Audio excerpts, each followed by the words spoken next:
Yo, welcome everybody. We are going to go through the last years in paradise. Probably. It's 1431 for the Cahokians today, and, well, there's certainly a lot of more years ahead of us before the colonial forces hit town, and it's going to be a lot of new years of micromanaging my foolish estates that want to build things that we just can't have right now. So follow me. I got now all the technical dits and dats set up, and we're finally ready to go. Let's see, where did I leave things? We got the town of Cahokia. We're being riddled by negative events because I failed the Utopia event chain. That's one thing I do remember. Let's see. Shadow of Cahokia, this one. Decaying until April 1475. Wow. I'm getting punished. So that'll drag us down pretty heavily, but what can I do? I have failed. That is what it is. So we're running two colonial charters at the same time, eating up pretty much 50% of our whole money generation. That's pretty heavy. We got the town of Cahokia in the center of our empire, which gets depopulated again and again due to the fall of Cahokia or Shadow of Cahokia event chain. How unpleasant. Let's see. We got Tamoroa next door, also with 11,000 folks living there. The slave market is offering its services, but it ain't no good because there are no slaves to pick up anywhere. So furniture is a non-claimed market. In that regard, we should build that up in Cahokia and not on a low control province. Much higher profit. So, fiber crops. Maize. Maize. Maize. Lots of maize. Got clay and maize. Legume and maize. So this area here, fiber crops, more of that. I think we should go and invest into Aminokoa. Ah, boy, those population numbers are really horrible. And how's the road situation? Costy. Very costy. Alright, I have given my traders the right to build roads. I did. Hey, poet, welcome. Oh. Now it's better. Alright. But I saw that Aminokoa definitely can take another province here. And let's look at our market while we slow run the time. I want to know how we are. So what's our negative balance? We are at a lack of stone. At a lack of slaves? Naughty. At a lack of masonry, pottery, beeswax, clay, and a handful of minor things. With stone, now that's something we should be taken care of, eh? But we ain't got no stone RGOs, so we can only generate stone by investing more timber into it. Which isn't as easy as it sounds. So how is our lumber? Well, we can actually. So let's see. Production. Get over to the buildings and over to the stone quarries. Isn't it nice? We can't do it here.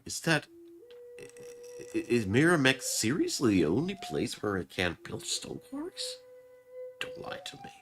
It's just the only place where we got a stone quarry. Don't tell me it's that desperate.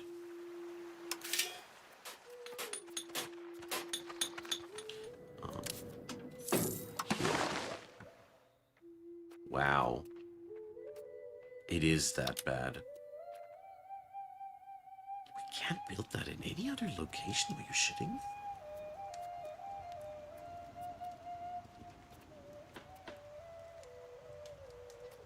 Wow.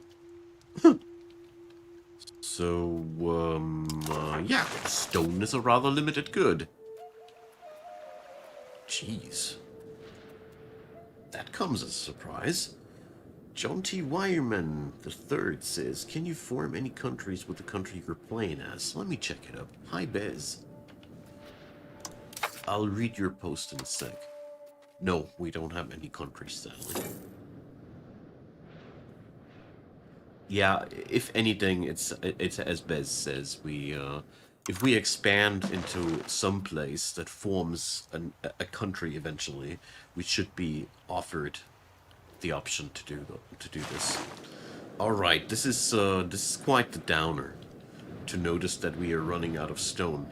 That makes all the tools guilds pretty much redundant.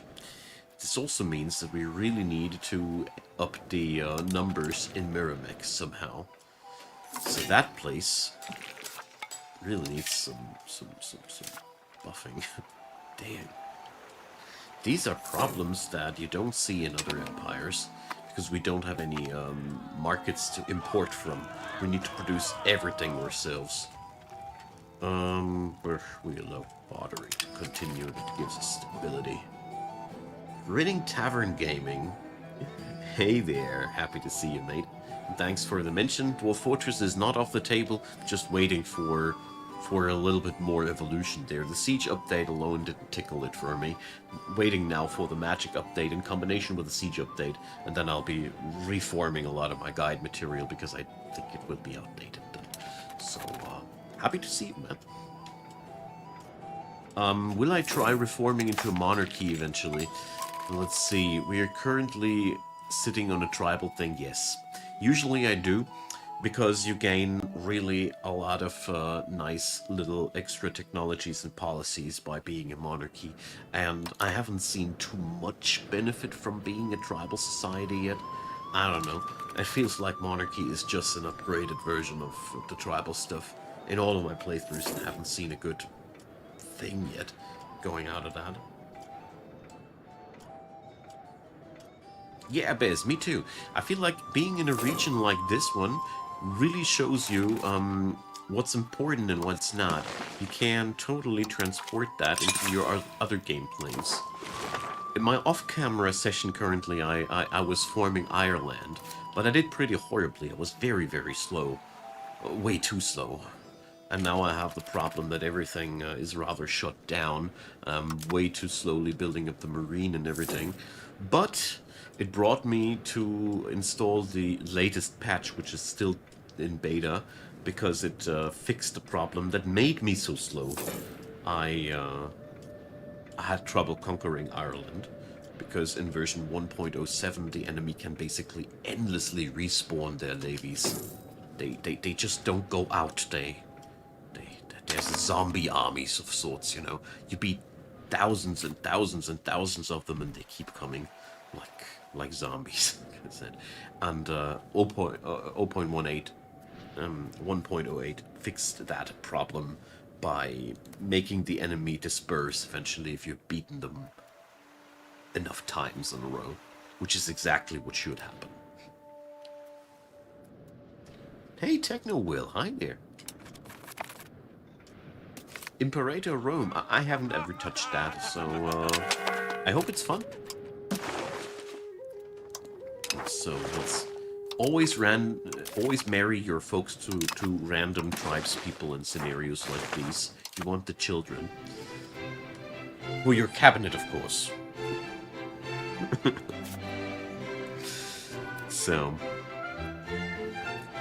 it's hard to invest into too much here right now. We really struggle with population. This is the biggest biggest bottleneck currently. I got the money, but I don't got the population.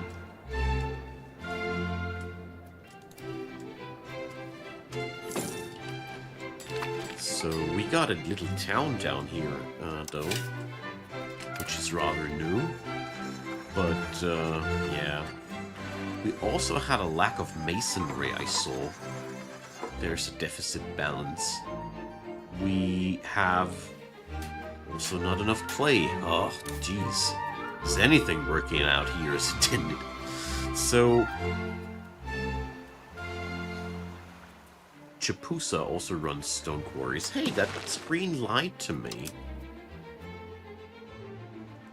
Okay, I am relieved. I just ordered a stone quarry here. Okay. I must have misused that somehow. Alright, first up, what did I do wrong here? Stone quarry. I click here. And the other occasions it works like this. Alright. It's not me being stupid or something like that. It's just the interface working suddenly differently. Huh. That's strange. So the available peasants button was obviously... Oh, okay. It's filtering out those where we don't have enough workforce, and since that's basically everywhere, it starts to make sense. Dang. What are we going to do out of that? I paused the game because I want to not waste my time. I want to invest smartly that money that we got, you see. So, Tamaroa is a neighboring town. But yeah, like I said before, if anything, we build something new in Cahokia. And that'd be the Carpenter's Guild. Next best thing. I still have money left, though. So that means we're going to go for another colonial charter. If I have that much money, we should just aggressively grabbing land. So we're going to pick up the people from... we're not going... I want to stop picking up people from the colony, from the center of from the heartlands. That was something I did very wrong in the previous sessions. I took the colonial charter people from where I needed workforce, and then my workforce in the high control areas dispersed. So that is something I shouldn't have done. It's always something to do better. It's what I personally love about this game. There's so much good stuff around here to improve upon.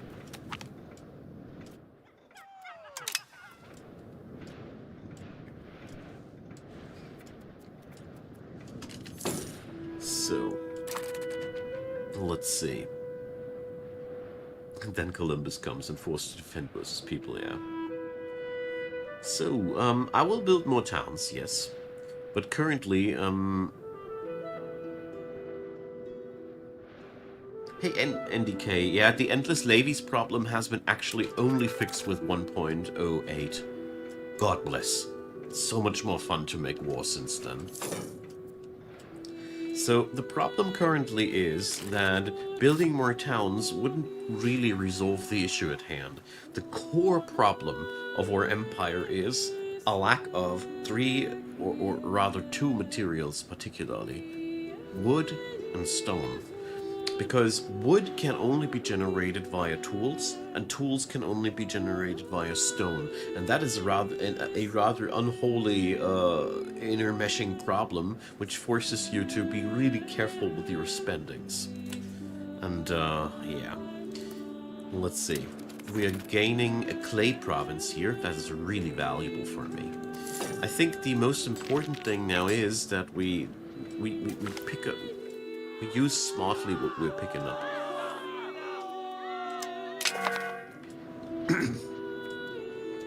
Hey, Ale, welcome. Happy to see you, man.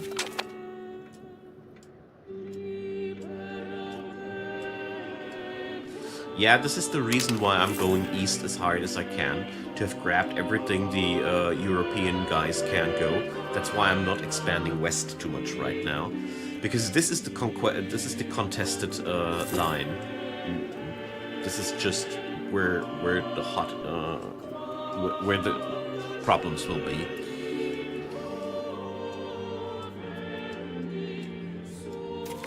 You do that, man. Sleep is extremely important. I appreciate, though, that you take a few of the last moments of your day for the stream. It's really nice of you. So, let's slap down to top hunter skill. Jeez. I'm so ill-sorted today. I'm really feeling like I'm coming down with something. I don't know. It's all the precursor events.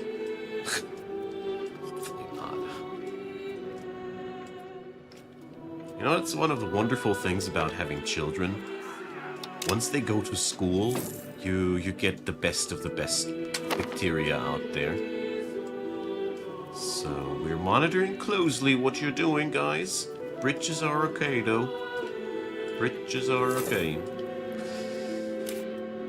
So, Macoupin is also a town already. We are spreading our town network quite nicely, though. This is really something that helps us out a lot. Yeah.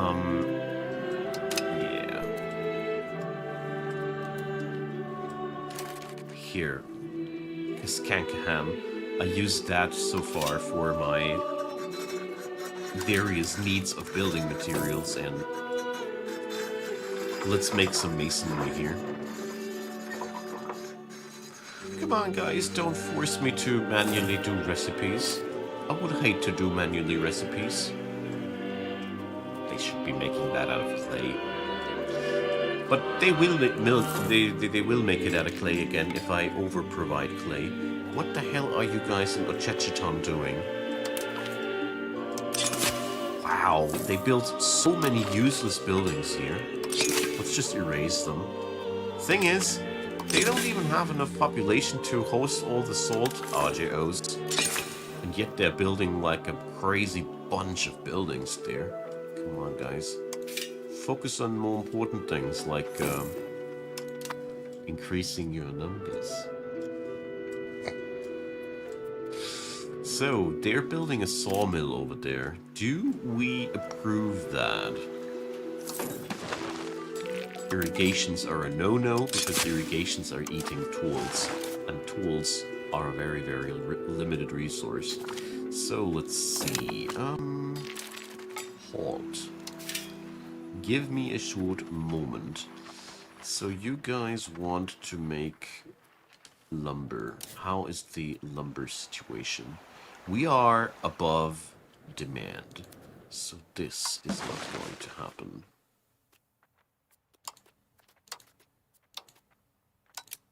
Are you kidding me?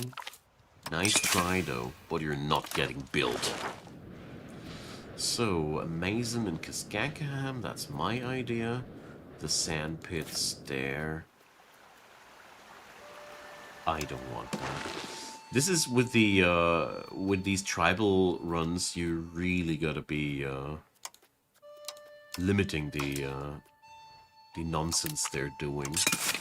Because those sand pits, it's okay that we got them, but they also require tools and lumber. And we are already very much over-providing sand. There is no reason to build yet another one. We wouldn't economy-wise benefit from that too much. But the estates keep spamming nonsense buildings non-stop.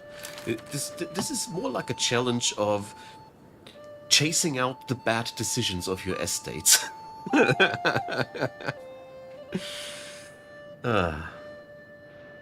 Drink 2 liters of water? Yeah, I'm on it.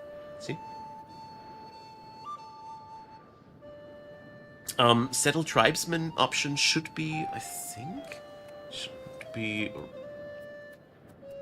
I am already doing that pretty much everywhere, and if I remember correctly, you see, the core land of Cahokia is completely settled already. We're already through with that process. So... And a update on the previous sessions, well, it's pretty much just expansion and consolidation. We tried to build a new utopia here, but we failed. Because I didn't have... because I drew too much population away from the central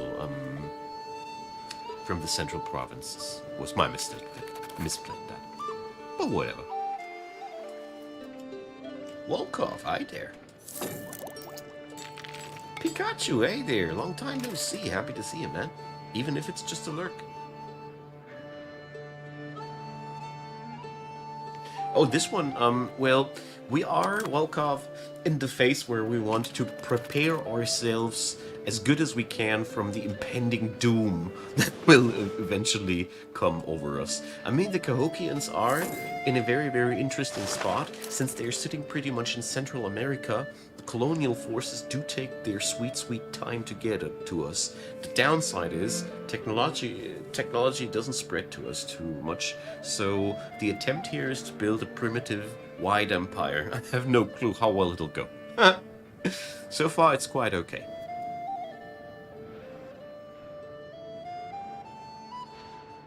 Alright. Perry Merrill,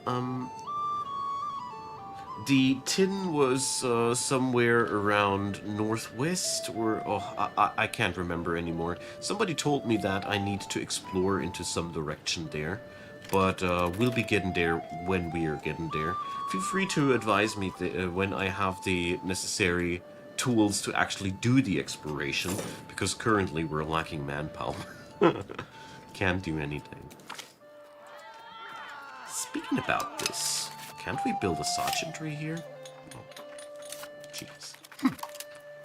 How primitive.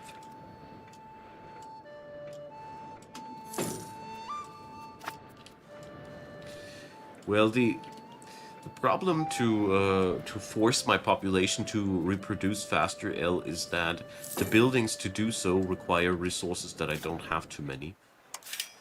You can go for what's called a settlement. Whoa! What happened here? But this eats up resources that I don't want to spare, especially stone and lumber are really hard to get.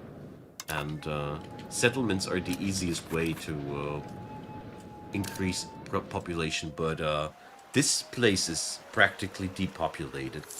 This is something I really hate when it happens, because I don't know how to repopulate these areas without outside countries migrating towards you. No, the estates have their own mind of their own grinning tavern.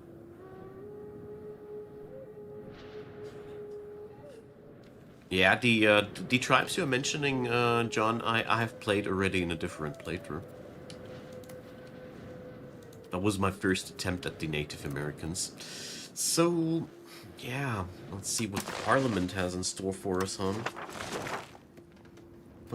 Farming estates. I like that. Of course, we're a few persons short. Spiritual retreat complaints. I'm in. This is pretty nice. Spiritual retreats do cost us resources and strengthen the local clergy. So, we're pissing them off for a while, but that's okay. They'll get over it. I'm already expanding, Il. We have these three here, the current charters here. See what's highlighted there? That's areas we're currently building new expansions into. The history is as accurate as possible, Biz. It's definitely along Rockies, Northern and Southern ends. Thank you. Yeah, we need to get there. I don't know if I'll be getting there. This whole run is pretty much an experiment about how far I'll take it, and have some fun with you folks on the way there. My previous North America tribe playthrough ended with boredom, and the fact that I did suffer so heavily on the accumulated sum of wrong decisions there that I lost so much time that when the colonial forces hit town, I was just swept away. It's just... You need to be prepared and play for that time. It's really a thing. So folks, No to the clay pit. What did you think? That you could smuggle some useless buildings behind my back while I was chatting? Nice try.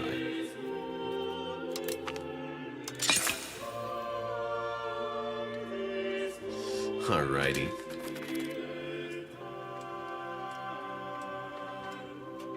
The content here in the Native Americans is currently also the most incomplete and opaque. There's just a little bit of story for certain factions, but it's, to me, pretty clear that we will see a future DLC expanding this whole topic deeper. I'm so sure about that. Because I don't feel like this can be the whole vision of the Americas for this game. That doesn't fit to the rest of the game so far. Just not.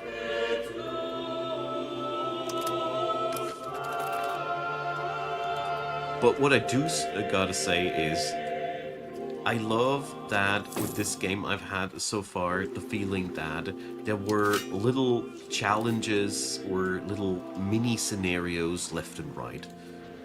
Basically all of the areas that are a little bit isolated in the more primitive corners of the world, they all form nice little challenge areas of sort. There's always a little bit of a handcrafted background idea to the whole topic there, which is fairly noticeable. You guys are still... Oh, wait a sec, I mistook that. The sawmill is my friend. I'm stupid. The sawmill is a booster for the lumber industry. That's what it is. Just doesn't show properly here. Let's see, this place should also be able to build one here. See, local lumber output was 10%. I was a fool to forbid that.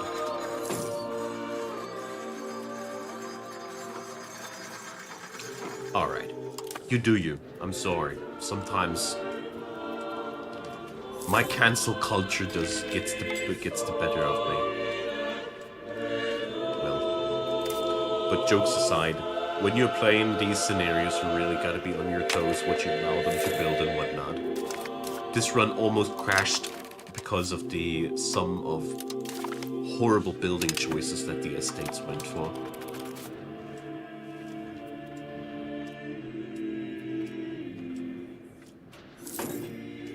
Good night, Al. Have a good one, mate. Thanks for dropping in.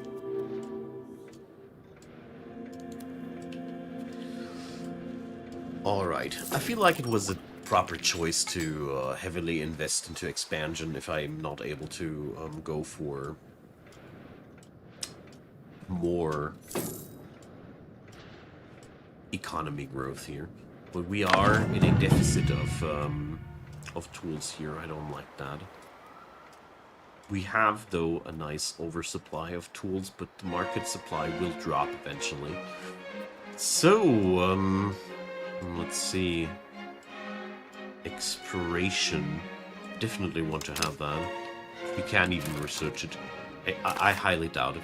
The problem now is that all of these tech trees are remaining locked to us until we have contact to some higher tech civilization, because they all need to be implemented via these institutions.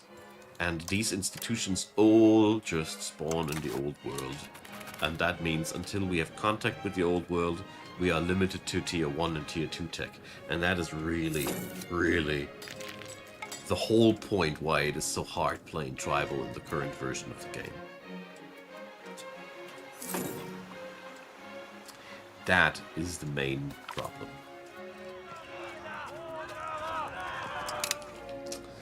So, sand pit. I still don't need sand, guys. We got enough sand. Believe me. It doesn't help if you are sneaking it past my back in a way that I am almost unable to cancel it.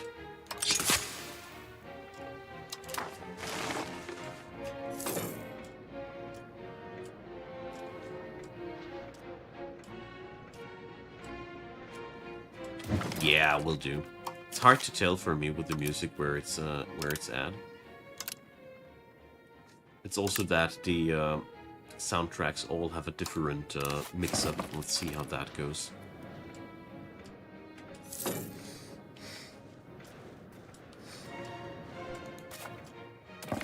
Okay.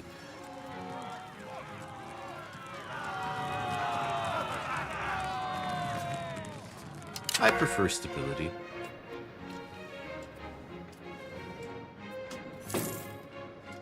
Yeah. Slowly we're getting there. Let's see.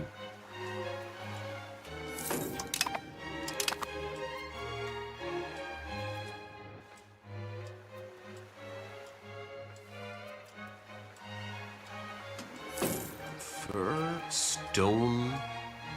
Totally need to get there. Fiber crops.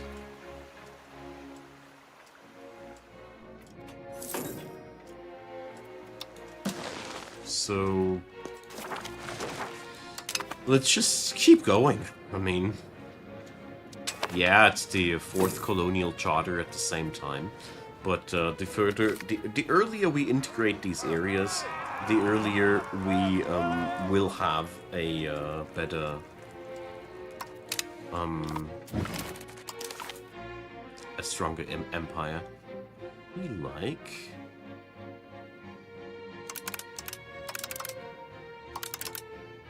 These are also a little bit too loud.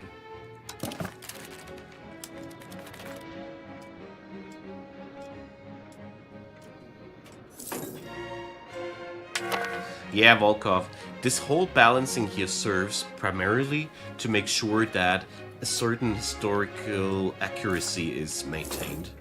Definitely think so too. So here you see a tragedy in tools. All towns, all tools maxed out. And we are way below demand. This is happening mostly due to my colonial charters. And we are, luckily though, capable of outputting more of these. So that means I should consider taking that money to build a new town. Wonderful. Great, guys. You are awesome. So we're going to go and lend us some money and build a new town. I really gotta just keep going with that pace. So Sangamon, 10,000 people. Kaskankahan, 12,000 people. But I want to keep Kaskankahan for what it is. Then we got, yeah, Sangamon is definitely the next place to go. And just keep spamming those towns. This is the only way how we can increase the tool output of our empire meaningfully. Because for some odd reason, the devs have decided that the only tools recipe in the market village is running only with iron. So I can only produce primitive tools in towns with a tribal society.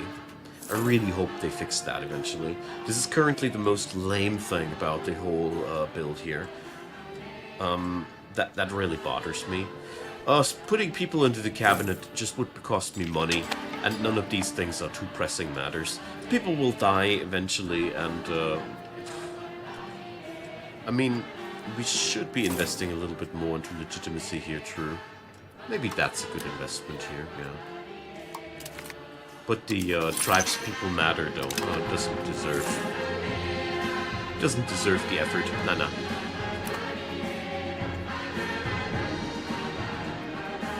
It's still too loud. I think that's better now. Feel free to disagree. I'll fidget around another time then.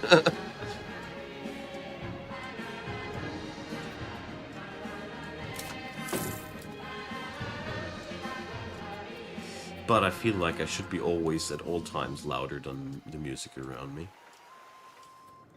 Too bad that the game only allows 10% steps when it comes down to the sound settings. A more granular thing would be making me happy. So, look at that badass control so far away from the center of our empire. Okay. It's going better. And we gained new cores. So, Sangamon will be also better off soon. Definitely go for a piece of art when we can.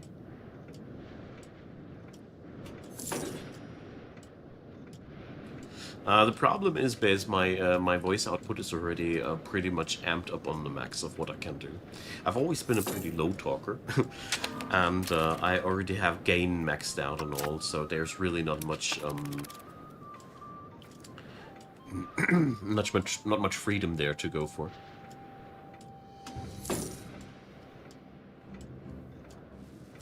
But I think that was a good one that I should also focus a little bit more, but oh well.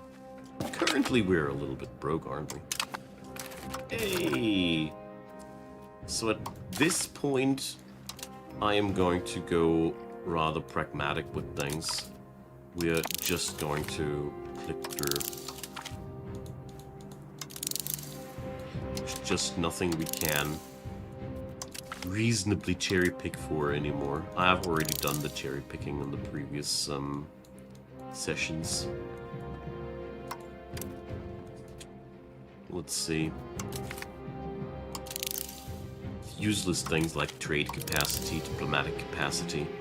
For now, useless. Let's put it down like that. But want to keep those scientists busy, you see. But none of these things are really pressing matters.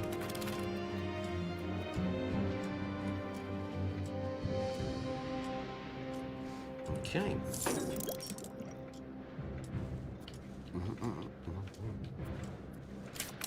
So with Sangamon being now a town, first up, let's give that town a temple. That further increases the control.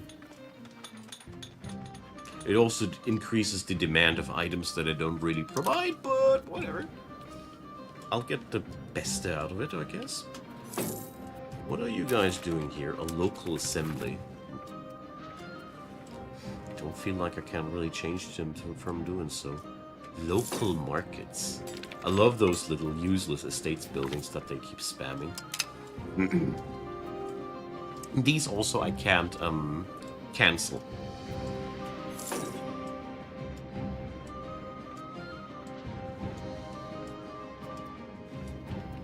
Alrighty.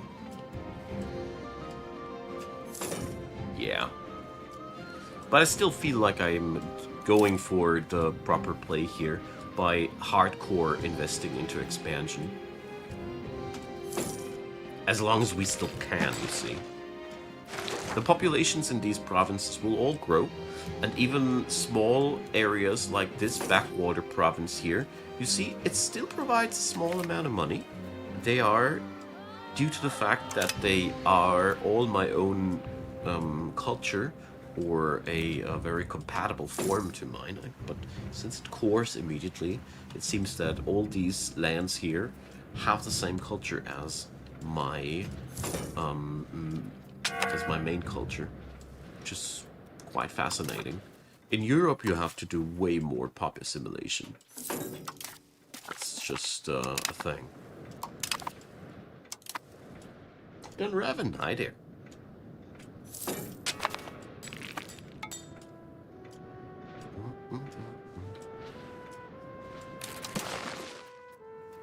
So, what can we do? Some urbanization? Nah, sadly not. Noble arts to press out more money. Very tempted to do so. Yeah, let's go for this.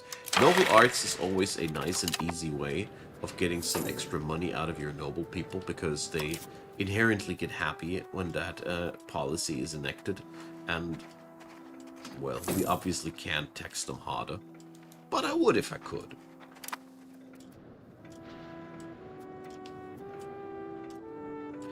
The culture map. Okay. Which one was that? Population cultures here. So, yeah. It will become more troublesome now that we are moving further away from our center. I mean, the game doesn't really show that all these cultures that we see here should be actually also participants into the global game, but they are faded out. I guess for the sake of performance.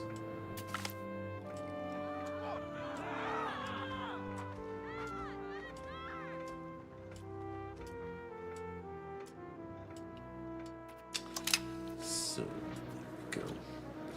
I don't want to force that parliament too much, but I want to look up if there's an easy thing there. Bellicose movement, grand privilege, commoners in the administration. Certainly not. Doesn't really play any role. Can't do that. We're so far away from any considerable impact of our values being more war-centric or more peace-centric. If that gives me the opportunity to avoid the -7 balance that you need to tank when the parliament fails, I take it. As far as I'm concerned, this was basically free. Alright, no granary, guys. Costs masonry. Ugh.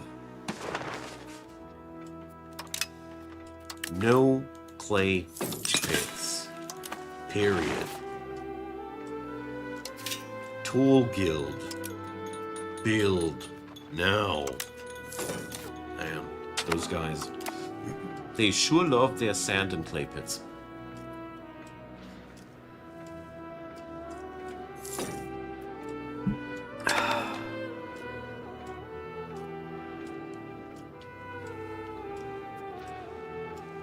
Alright. My net income right now is pretty terrible. But factually, we are growing. Because even the worst little areas here are, as far as I see it, long-term returning us money. Short-term, they cost money. That's okay, though.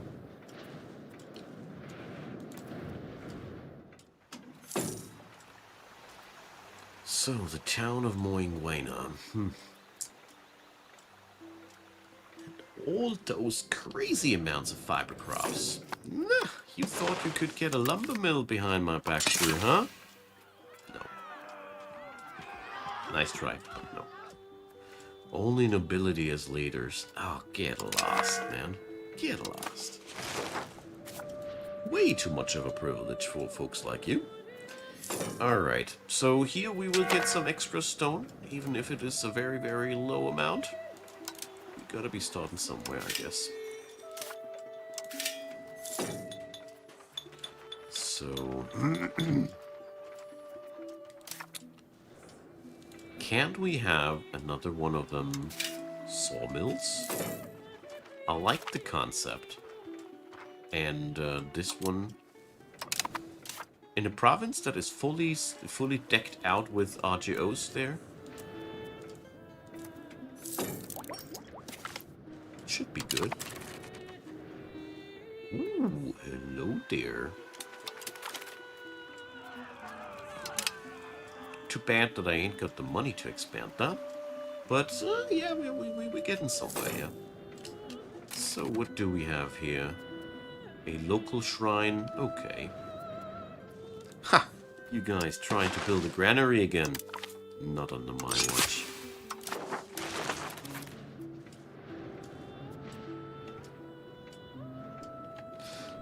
The cabinet seat is empty because it costs money to fill it.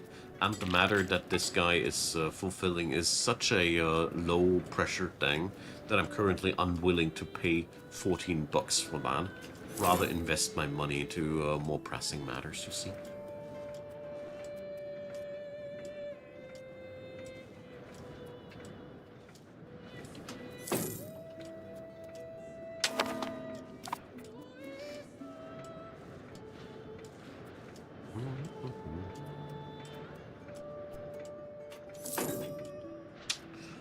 Well.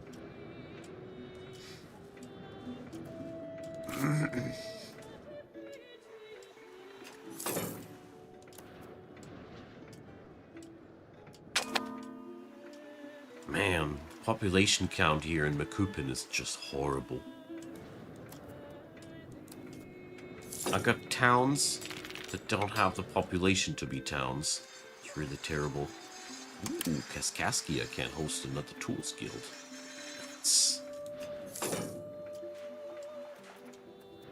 So, we're reaching equilibrium here again.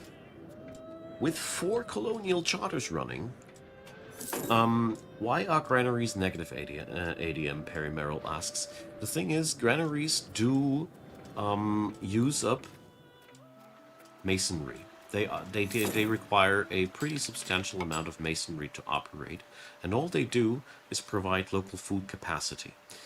You might now argue that local food capacity is insofar good as it increases the population growth of a town, but I am currently in such a tight situation that I don't want to force a high amount of consumption of masonry upon my empire, because masonry is also a building material. And if we have a lot of masonry on stockpile, building is cheap. I don't want them to use now the carefully built up stockpile to ruin that, and also irrigations cost money. So I want to build them, if I build them specifically and more controlled. For example, here in Cahokia, I'm okay with the amount of these, because Cahokia is in a notorious lack of population. I hope that... Are you able to build hospitals? I don't know if I'm already able to. I even don't know if we can research it. When the colonial forces will hit town, they'll also come with all the finest diseases from the old world. I know that.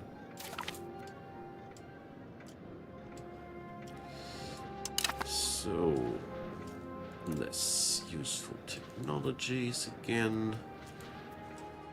Alright, let's expand that one. But the good point is, I am getting ahead in the supply of the basic materials, lumber, stone, and tools. As long as we keep these 3 items positive, we can actually grow as a society. Because these are basically the 3 pillars of so many industries. It's amazing how many industries are relying on some input or products resulting out of one of these 3 inputs. It's quite crazy.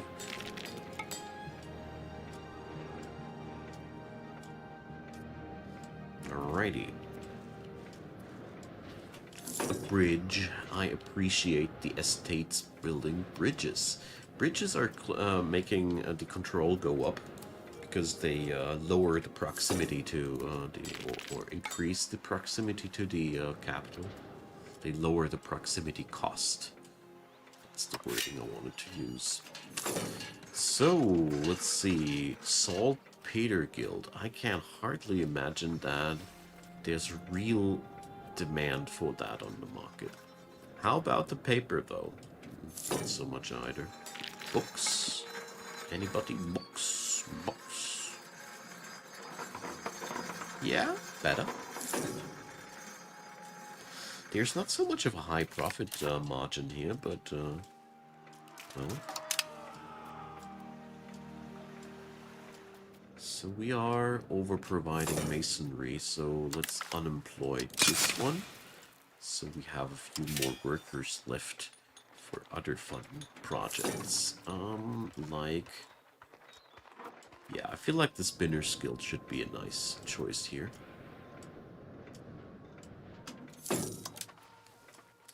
We do have a nice supply of cloth, I know. But I want to bolster that industry.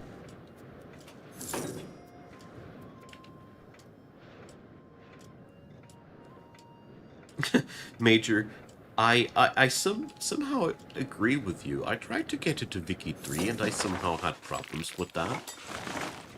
And the question, what does my population look like currently? Well, we are pretty okay, but like all tribal societies, you have a very, very low population density early on. And that's just a pretty big issue. Like, there's so many RGOs, like here. I could expand the RGO, but it doesn't really get me anywhere because I don't have any workforce to employ here. Big problem about the tribal start here.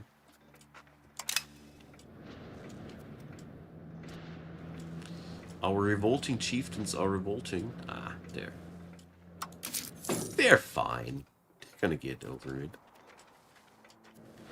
So, what did I want to do? Yeah, this one. So, let's reduce a little bit of our debts. I think that's okay already. Kutawa is building a scriptorium, or whatever. 23,000 people! Hot. Damn. We need a road to down there.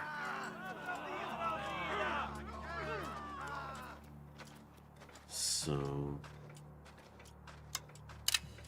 let's buy some stability. 240 bucks, though, for that road. But, yeah. Kutawa is a brilliantly, dense populated province. The debt of the government came because I bought myself a town via deficit spending. I had 170 gold already, and I loaned the rest. I really like to do that because otherwise I would have waited practically yet another year to build that. And yeah, I'm personally a big fan. Oops, I didn't want that. I'm personally a very big fan of forcing town construction as good as I can. And this is where I feel like loans are just paying off a lot. Gravel road network, but not today. Let's just go for farming estates. Kutawa gets another one, and someplace at the end of the world. I like it.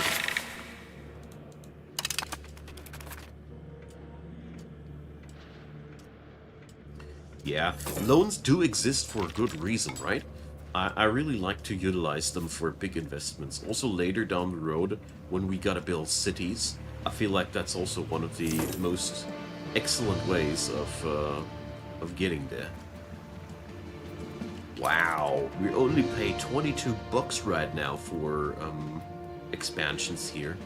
Damn, I wasn't using this parliament enough.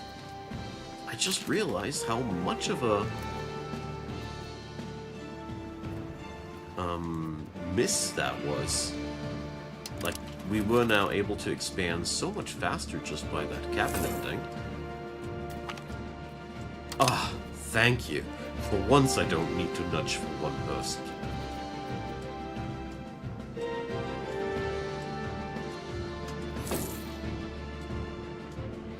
Yeah, gravel road is good for centralization, which is good for achieving monarchy. That's true. Currently, I do have a very, very high interest, though, in whatever. A very high interest in expanding everything that brings me money. And the gravel road network expansion is best served when you have a few ducats to spend on roads at the same time, because it works the same as we had it here before. You just get a massive discount on the construction of these. Here we had the same thing. Time and investment was lowered, and I want to do that next time on something that I want to do that next time when I have the money or the capability to loan me something. So, while we're at it, I want to do development in Cahokia. Development is a nice long-term thing. And now, let's see, you are 41. Pretty okay at this. Yeah, incompetent diplomats, who cares?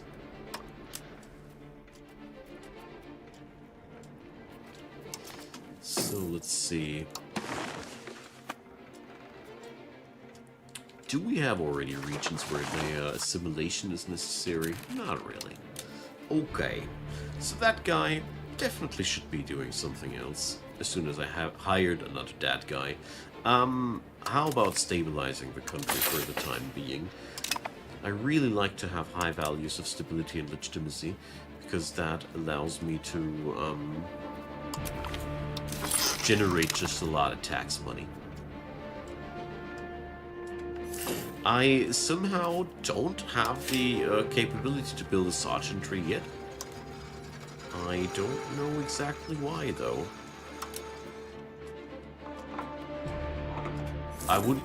I'm not aware that I would be needing to build a stockade first. I have no clue why I can't generate manpower there. Meant to go for a discovery ride as soon as I reach the borders of my expansion. So, speaking about expansion, so we got these two colonial charters down. So, let's see, what do we get here? Fur, maize, wild game. Nothing too special, but let's keep going.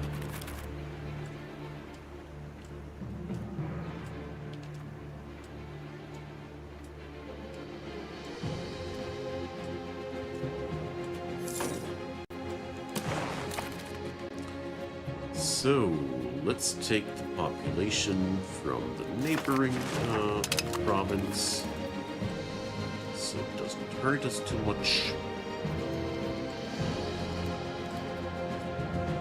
And let's pick up that one next. Sand. That'll be the end of all my sand pits. Hooray. It's good. Allows me to spend my timber more meaningful. Like it. Ooh, a road funded by the estates. How delightful.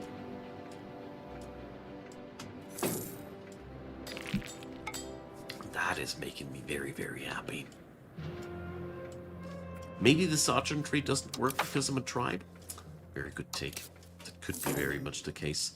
So we do need to go for centralization. Let's see how far are we away from that. It's okay. 0.28.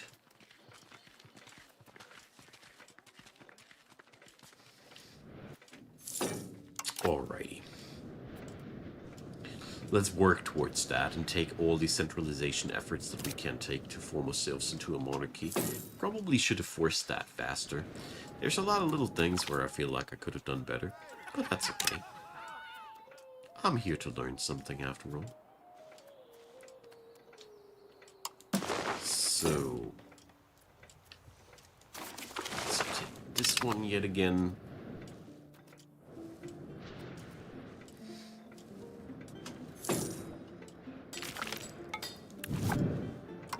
Okay.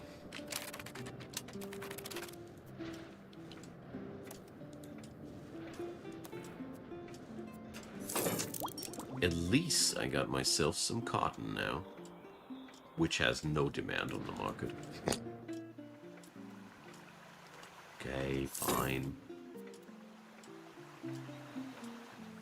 Clay is also pretty evened out. A weaponsmith, well, if you say so. And irrigation in Kaskaskia. I'll let them go through with that, because irrigations are really good for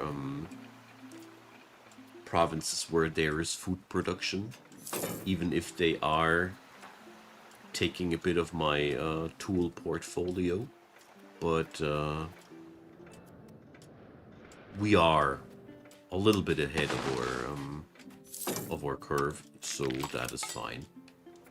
Feel like we can go for a bit more. Wow, Cahokia doesn't have capacity for more than one building now? Jeez.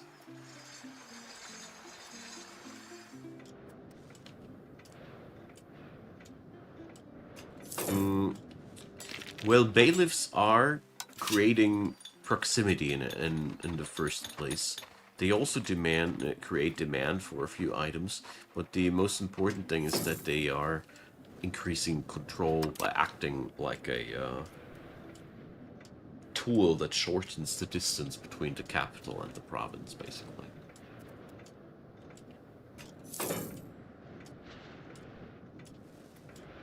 Okay.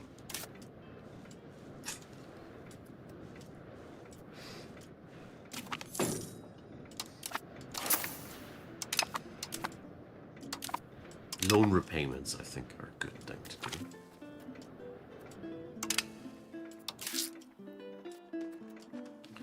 I mean, it is not as if the loan is weighing me down too hard or anything. But I also feel as if this would be a nice thing to spend some money from time to time into.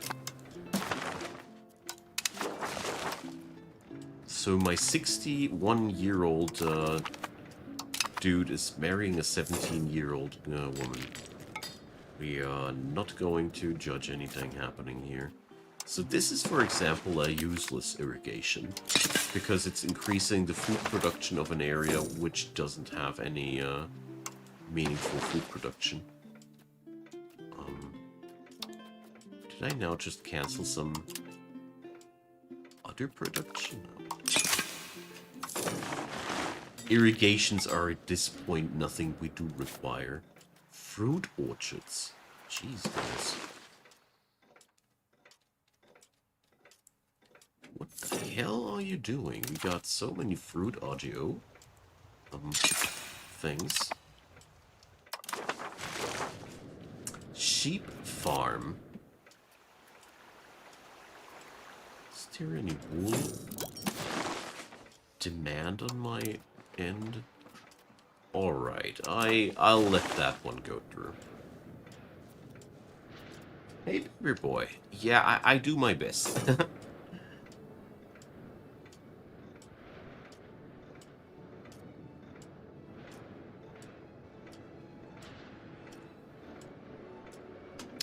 Well, generally speaking, it is a good idea to stimulate the consumption in your country. Yes, that's absolutely correct, Major. The point here in our current situation, though, is that I have a very limited amount of input of tools, lumber, and stone on my market. And the moment I overstrain any of these needs, my market quickly collapses. Because this particular situation here, Cahokia doesn't have access to external markets. That means I can't fall back on somebody else doing the production for me, and every fault in our production chain can set us back quite easily. And that's why I'm taking things here like that. And avoiding consumption buildings, for example, like the bailiff or such. Hope that makes sense. We're not going for world domination, we're going for surviving the colonial forces one day. We are playing in Native America after all. Alright, our colonial charter was successful in grabbing yet another piece of land. Let's go for these. There's clay, wild game, and fur. Seriously? Isn't there something more exciting? Maize, maize, and maize. Wow. You guys. Amazing. I don't know what to do.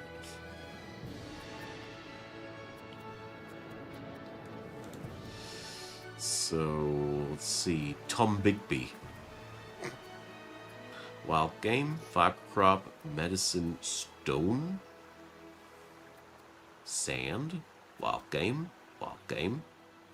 I'm in already because it has stone.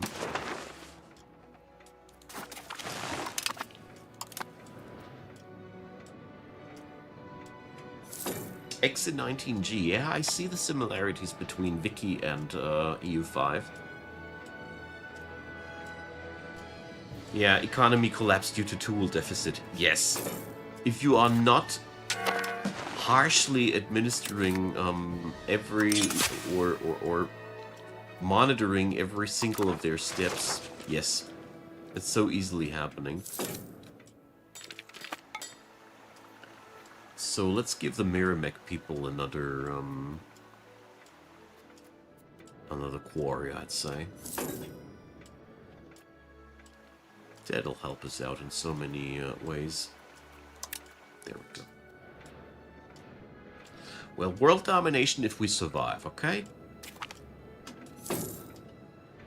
How does that sound? So...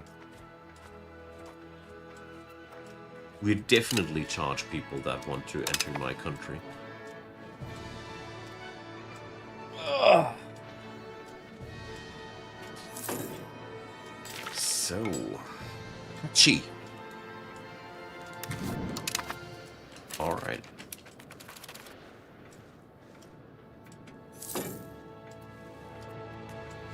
$15,000 people in Chukalissa. This area down here is pretty well populated. 15 grand, 16 grand, 10 grand. Shame that they're all going to die due to some mystery plague that the Europeans will bring. It'll happen. There'll be so many dead native people. It's a shame.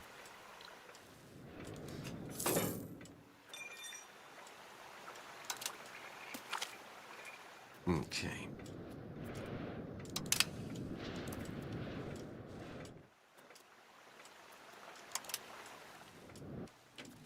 Big fat maize profits.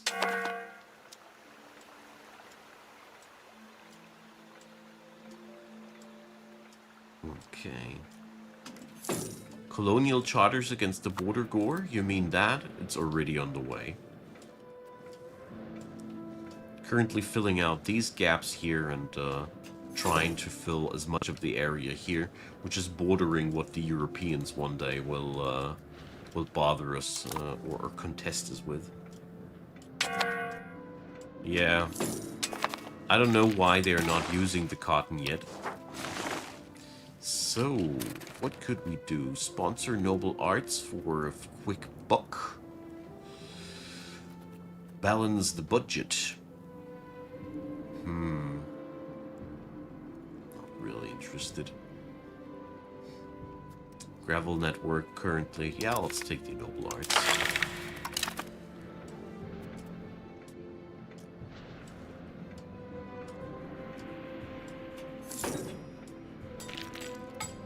Well, Paperboy, I'll do my best to try what you are imagining here. It's exactly the plan. Survive the initial impact with the colonials, and then conquer America, and see from there on out where it'll take us. Although I gotta say, EU5's scope is surely staggering. There's so, the world is so flippin' vast in this game. I don't know.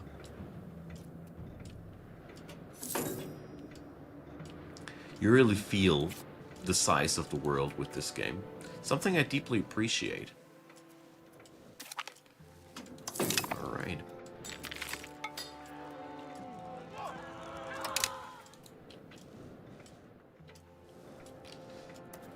So up here, fiber crops are still earning a penny even if they are not really being used. Weird.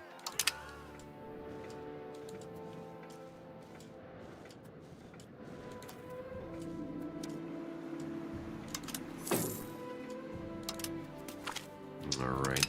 But I do feel pretty good about the fact that my economy currently stems 4 colonial charters at one time without being, without dying. Well, the whole centralization thing is a good point. We need to prepare on a different angle as well, and that is stability. Problem is, forming a monarchy will cost us 50 stability. And we are going to start at that point first. And then I feel like I will save up some money for building some roads when the next parliament comes up.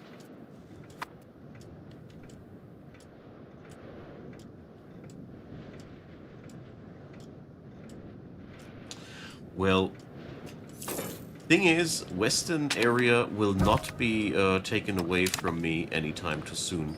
eastern area will not be available eventually anymore due to the impact of the Europeans.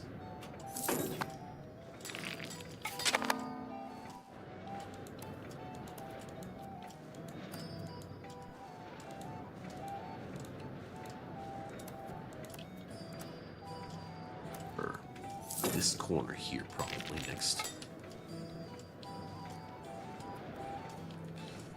You guys trying to build yet another useless building. Nice try.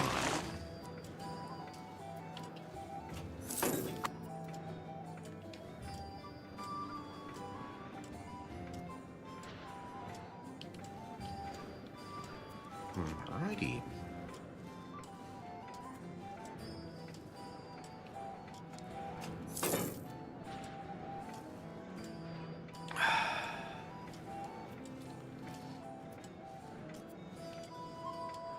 So how much longer until we hit the next parliament?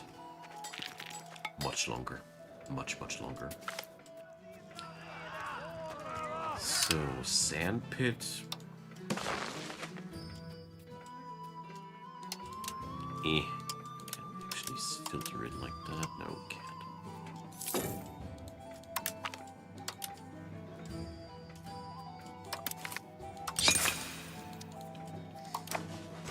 I closed down the order at one end, and at the other end of the map it pops up yet again. It's like a game of whack-a-mole.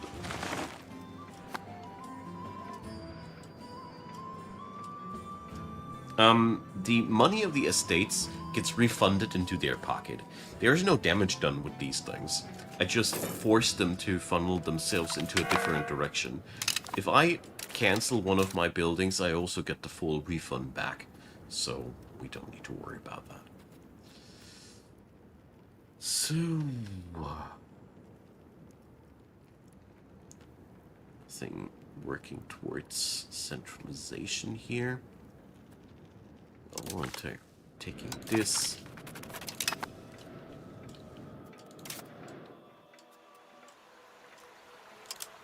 It'll provide at least happier people. So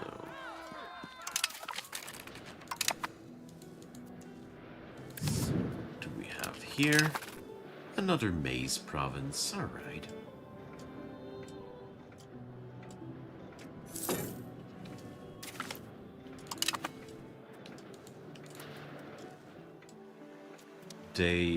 You mean that town up here? They should be all cores, though.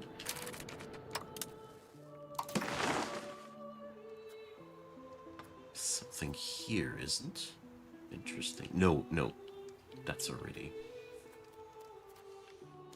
So, no? These are all cored up. Down here we have a few deficiencies. Let's start assimilating populations into our culture for that matter. Ugh, I hate it that you can't really see it well. So we can't go for Michigamea because there's a... Wait. Yeah, there's always a lack of one. Let's start here.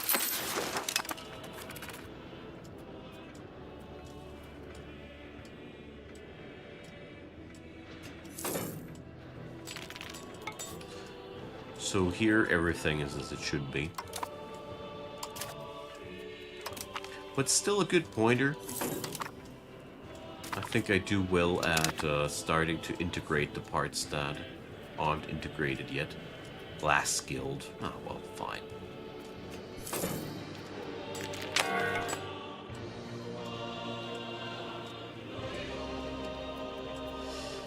Fine. Then you guys pay for then you guys build a Glass Guild. To celebrate the new sand audio, I guess. Alrighty. Let's see.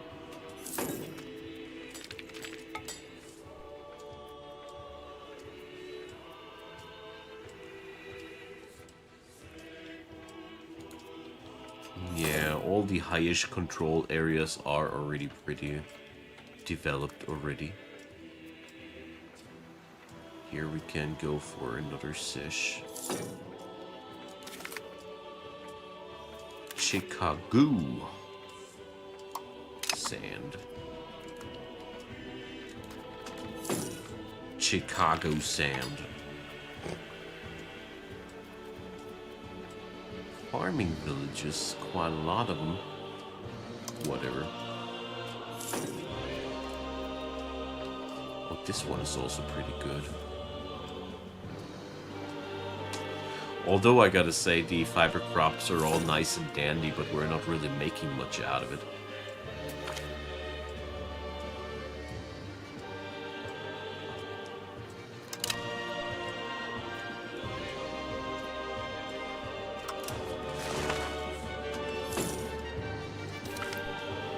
Okay.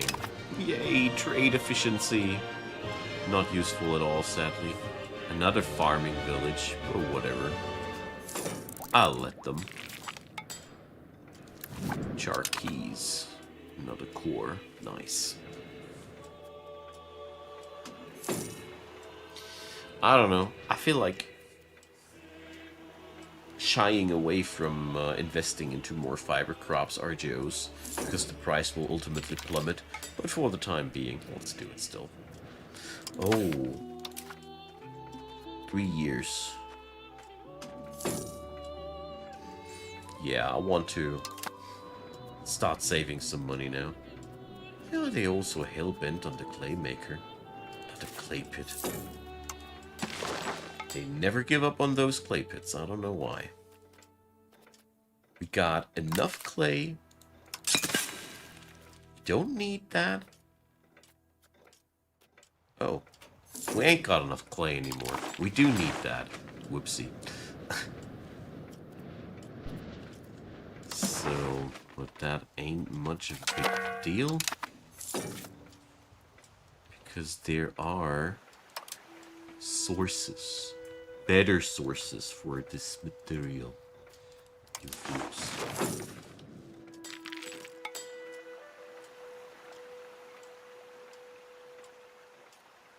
Yeah, sure.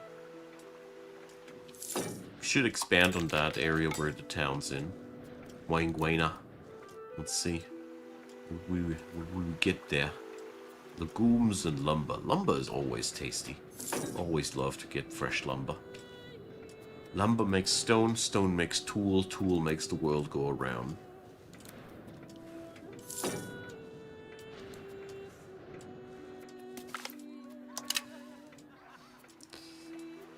So...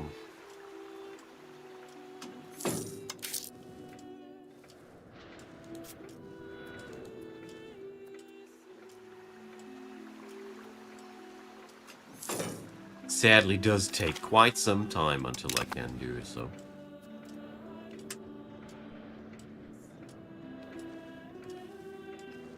Tools Guild Lumber Mill, how dareth you? We don't go for things like these around here.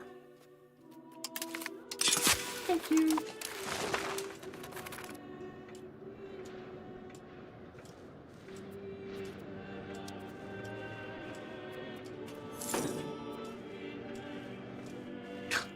They never give up on these. I mean, usually, you don't have to monitor them like this. Usually this is absolutely not necessary. But, yeah. In this particular situation it is.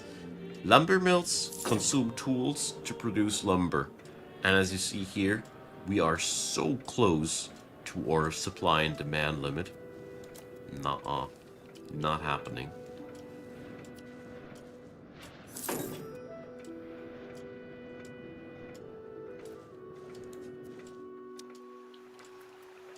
Alrighty.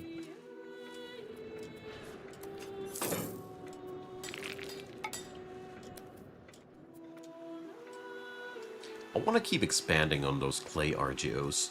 There seems to be a quite substantial demand of that stuff everywhere, so let's keep fulfilling these.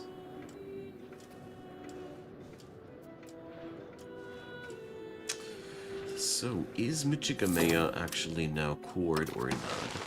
Nope. Sadly not. The chief is dead. All hail the new chief.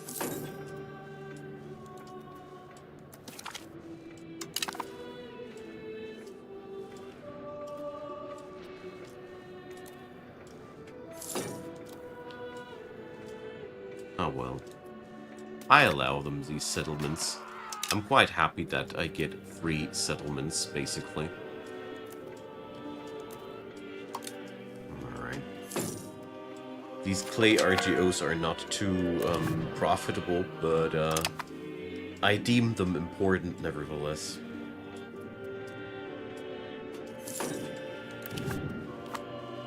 And we're getting quite a nice amount of these in.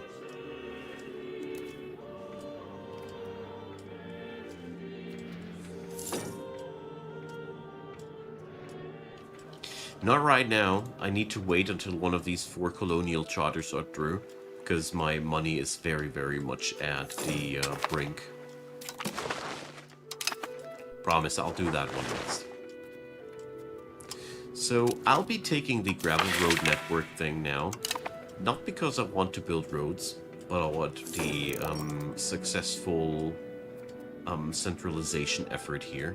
I've been benching this now long enough. We're getting closer to the 50 points of stability that I require.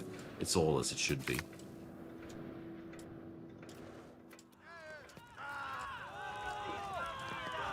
So the traders are going to be super pissed, but let them be. They were at 70% happiness. Yes, I can look up the money of the estates. No! Like this! No, it's not here. It's this screen. So the chieftains currently own 60 ducats. They earn a whopping 18 ducats a month. The clergy, 255 on the bank. The traders, 360. Damn, man. They're doing fine. And the commoners, also not living to the worst of lives. Only the tribes. Tribes are always broke.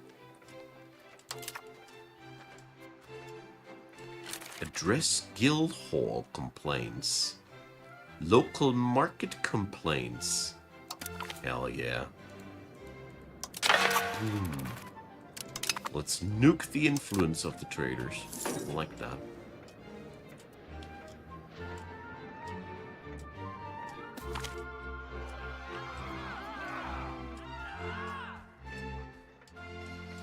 Alright. I'll piss off the clerics properly, because that means I can actually build something. Hooray! Would you look at that? Let's build that Michigamea road. Being paid by pissed clerics. What's not to like about that? Since Michigamea already has a decent control, things are only getting better from here on out.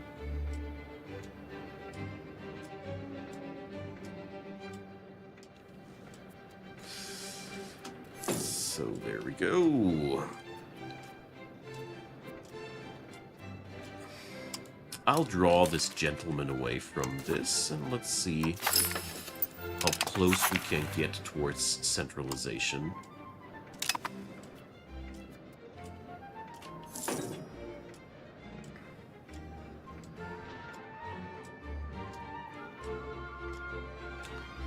Ah, well, we're still a little bit too far away from achieving that, but I think I'll be... Let's see, does this guy already do something? Or is he fighting against windmills at this point? Because I feel like he is. Let's see if that minus 25 shifts. Nope. So that's our current equilibrium point fine. So let's assimilate populations into our culture. Kawasaki, I think I wasn't able to develop either. Yes. Alright.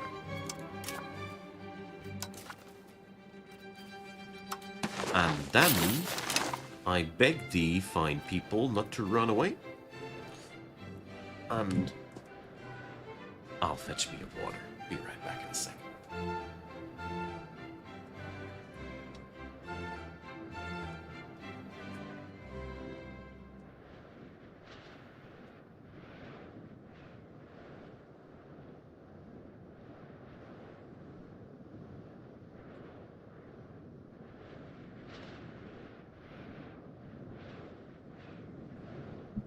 See?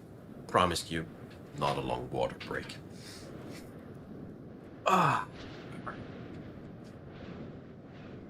So... doop. Oh, buttons pressed. There. Thanks, poet.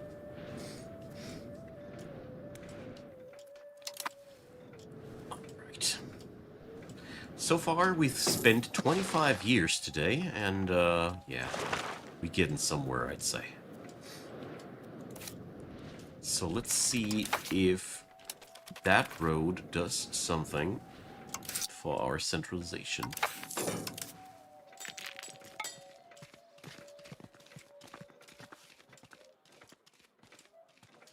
So let's see what's pushing random monetary fiefs. So no, building these doesn't really do anything. But let's see, monetary fiefs. Maximum tax goes lower for the nobles, though, out of that. But nah. We'll just punch through a couple of gravel network expansions, and that's pretty good.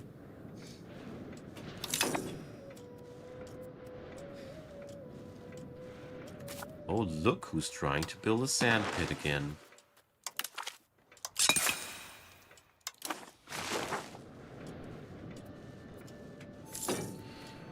A mason.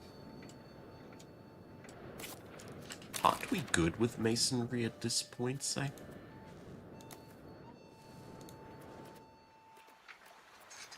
Why is there a sand pit in Cahokia? Get lost.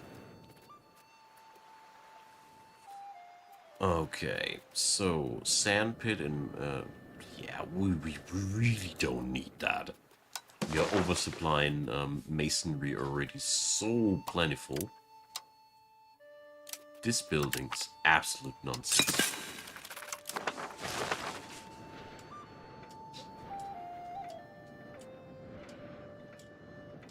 Well, the strong decentralization push is normal when you're starting out with a tribal community. They always have that from the beginning.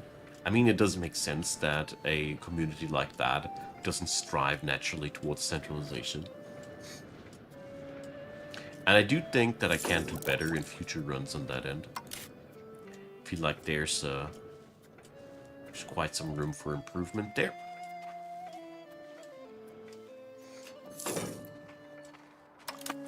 But now I really don't want to give the monetary fiefs to my noble people.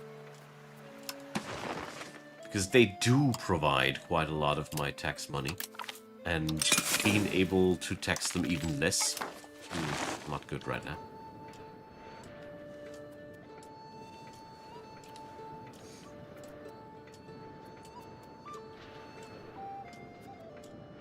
So...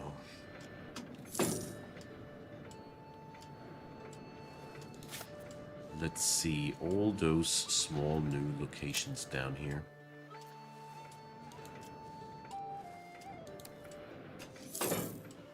Control is rather horrible down here, sadly. Ooh. Bunny. I'll be using this to reduce the pressure of the loans a little bit so we don't have to pay that much interest anymore.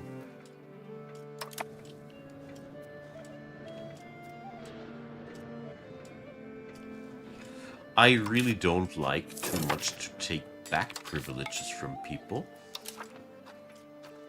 But let's see what we have here. Well, autonomous villages is one of those that we really don't need at this point. It doesn't bring us too much benefit. And it doesn't hurt them too much. Communal lands, that's the one you mentioned. Since it doesn't cost me much stability, I can't take that absolutely down to. But now my commoners are a little bit pissed. Just a smidge.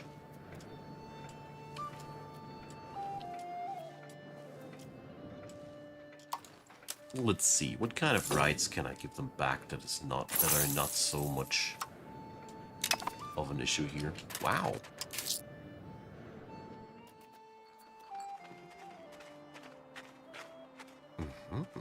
Never had that one before. Interesting. Yeah, you get a different right back. I maybe overdid it a little bit. So, let's see. Peasant levies, that's always a nice one. So you're now paying money again? Great.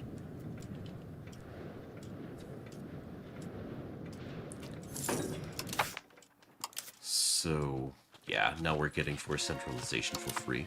Thanks for the pointer. I often do forget that many civilizations start with rather stupid rights from the get-go. Because none of them I actively gave them.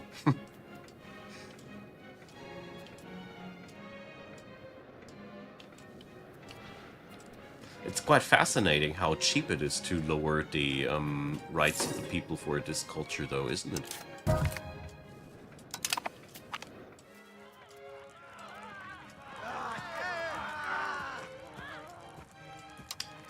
So, isn't there any other useful right you folks could get so I don't have that much of a pressure anymore? Free levies, fewer levies. This is good. Let's see. Pisses off the other folks not too substantially. Because peasant levies, in all honesty, they're terrible troops. If you want to go for war, you don't want peasant levies too much in the first place. Regulars are where the money's at.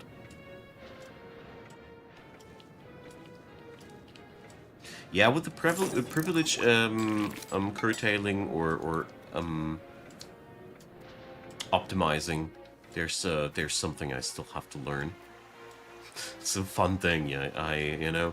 I kept spending like 200 hours or more recently with this game, and there's still so many little ins and outs where I feel like, yeah, I could do better. I like that. Okay. So...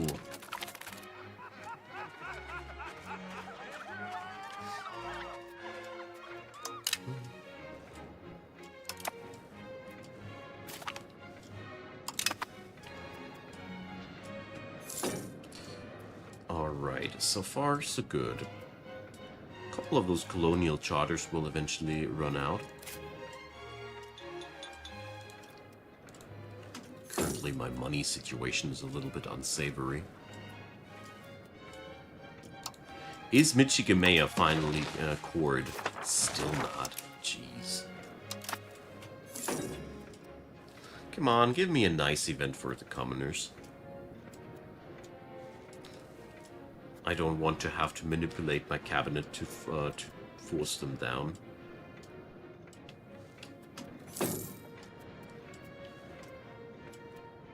Alright. Colonial charters do take so flippin' long, though.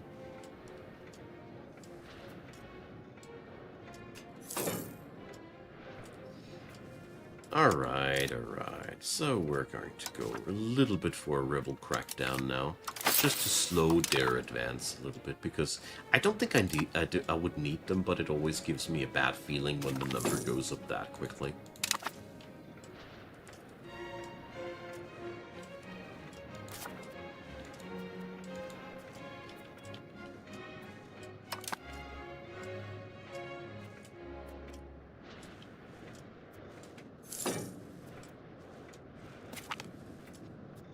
crazy how resolute this is. I mean, Michigamea should be horrible at this point. Or developable.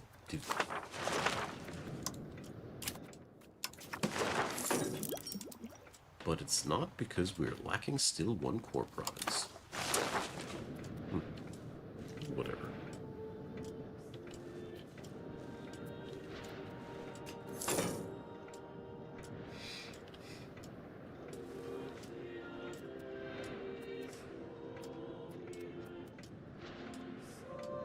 Okay, we got 3 colonial charters that are very close to being completed. That's very nice. Yeah, the commoner insurgents are slowly ebbing off. Let's see, how close are we?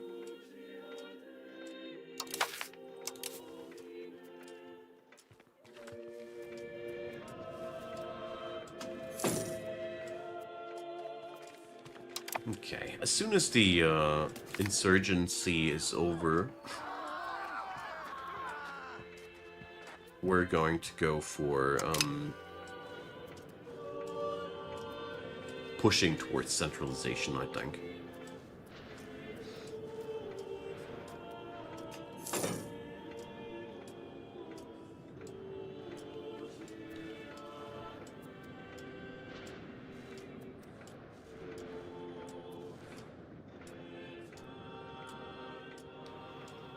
Okay.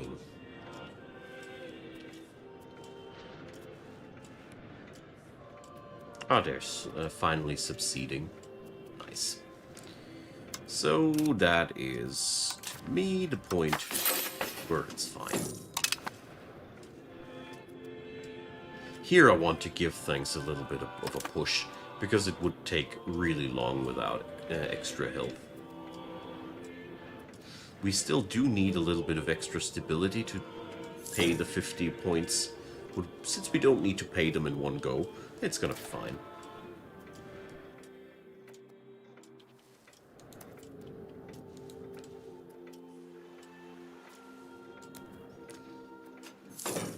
Well. Our earning currently is really slow. But well. Such is the price for the expansion, I'd say.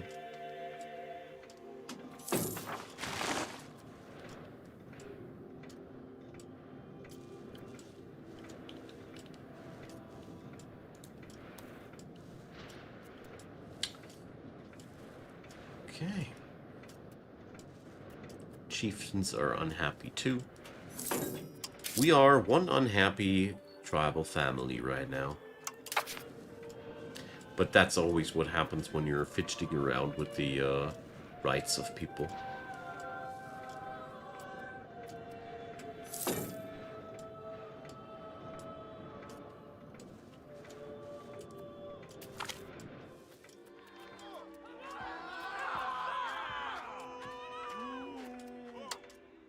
Yeah, we gotta remove the dude. Currently, I don't want to get any bigger hits to my tribal cohesion.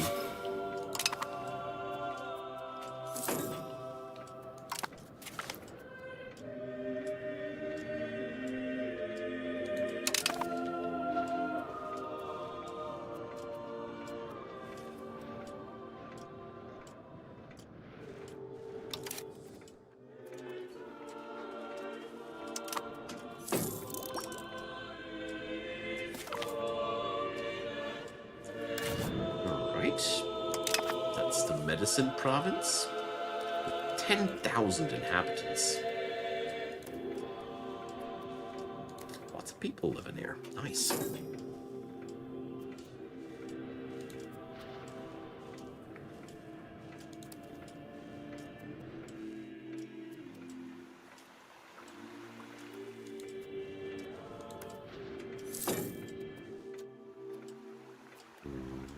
Coupon also can afford a bit of extra maize.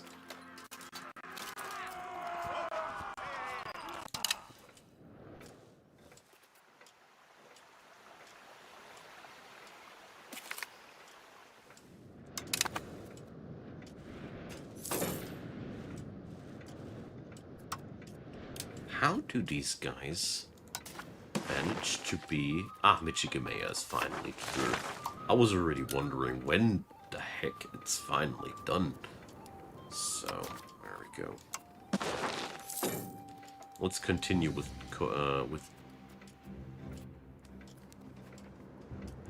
this one. Eh? Okay, this place is already... Does that mean we can't develop this area?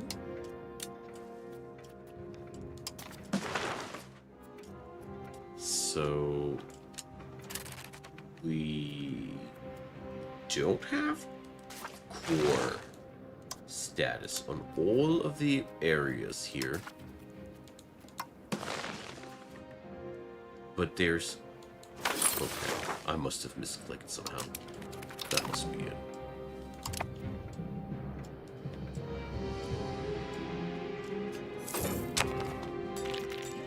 Can you do that like this, that you expel from one point in your same region? Because that would be really fixing a lot of problems that I had. I'll be trying that out, thanks for the pointer.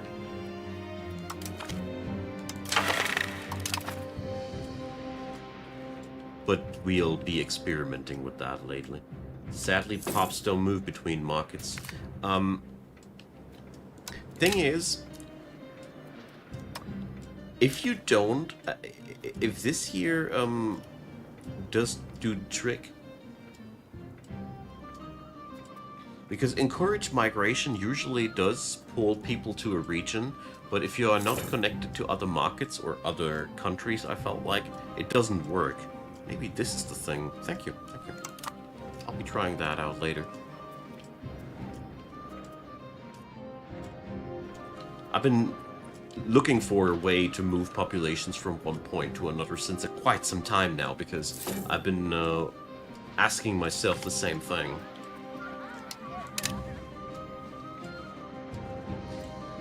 So, let's go for the Moinguena one. Promises, not promises after all.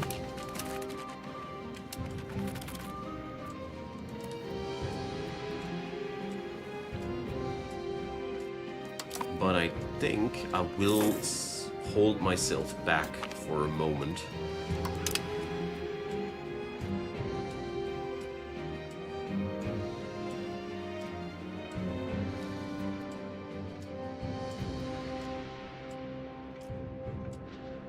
Where does that provoke decentralization? I don't see that.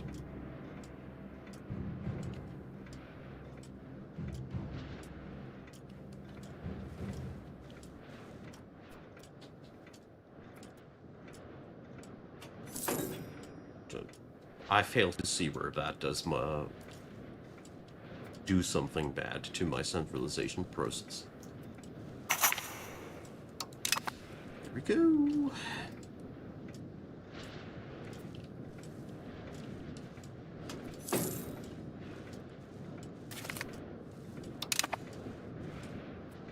Okay, the commoner insurgency is slowly fading away. That's good. So, guys, how's the situation on the tool market, eh? Tell me, tell me. Very positive. Stone, positive. And, lumber, positive. Hell yeah. That makes me genuinely happy. That means the whole thing is currently running as intended. No props, John, no props. There's so much text and I'm always appreciating you guys having an eye on. So, yeah. I don't want to have anything right now that, does hurt my stability or my, or otherwise my, attempt to go for monarchy.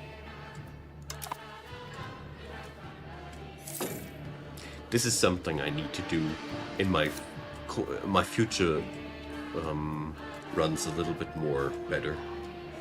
forcing monarchy earlier is really one of the things that would have changed, I think, a lot for this save file.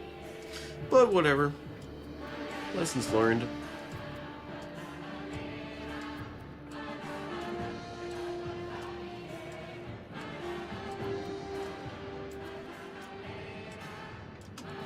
But I think I really got to step back on and have only 3 colonial charters at a time. Somehow my economy doesn't seem to be able to digest that, if you catch my drift. We are constantly on a very low ducat earning, and by this point there's so many valuable RGOs to go for, and I feel like let's slow down the colonization attempt a little bit and build up the internal a little bit again, and then we can hard force even more colonization, I think.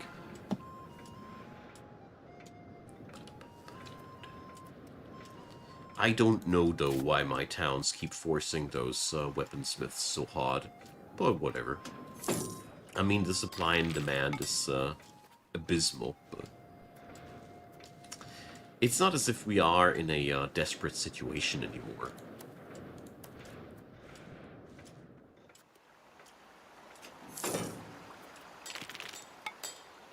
Come on. I said it's not as if we are in a desperate situation anymore. Don't do this to me. Wow. Demand on stone and lumber all suddenly skyrocketed. You know, guys, just go away. We don't need this whole weaponsmith thing. Let's lower that by 2 instances. I really don't like that.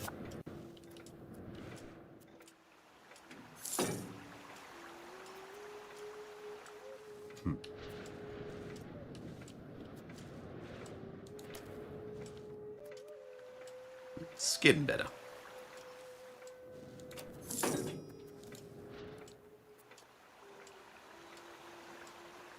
I mean, we do have a fat stockpile of lumber, so that ain't much of a big deal. We got some money. Nice. I want that. Let's see.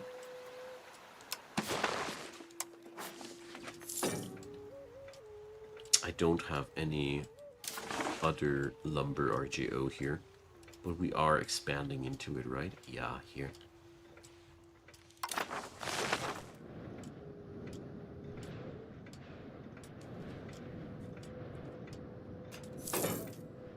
Well, I don't mind the peasant weapon consumption, but we certainly don't need that many workshops hogging all the materials.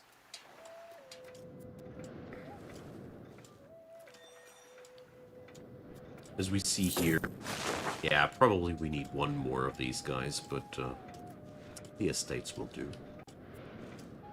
If a shortage comes up there, it doesn't really matter too much for us.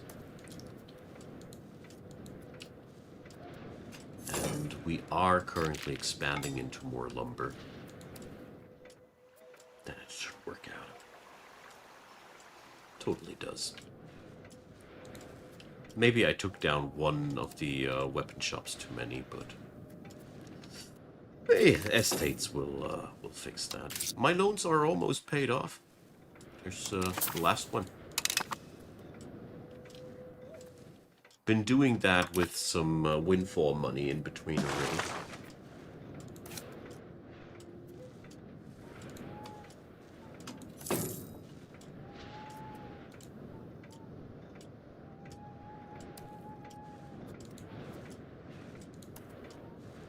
Okay.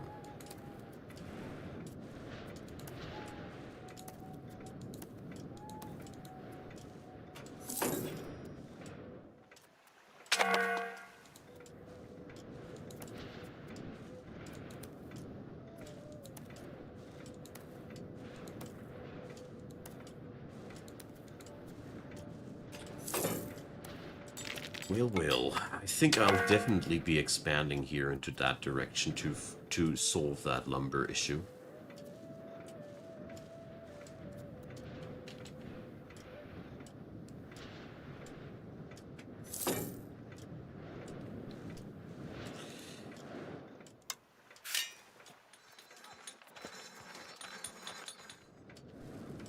well, lumber can be produced by forestry. I don't quite manage to follow what you're trying to say with that. Is there something I was overlooking?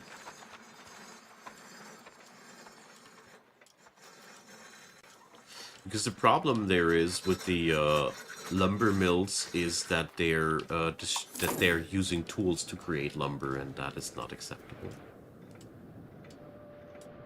Oh dear, El, no sleep. Poor. I luckily never had problems with having with falling asleep, but I've known lots of people over the course of my time that had that problem. I feel I really feel for you guys.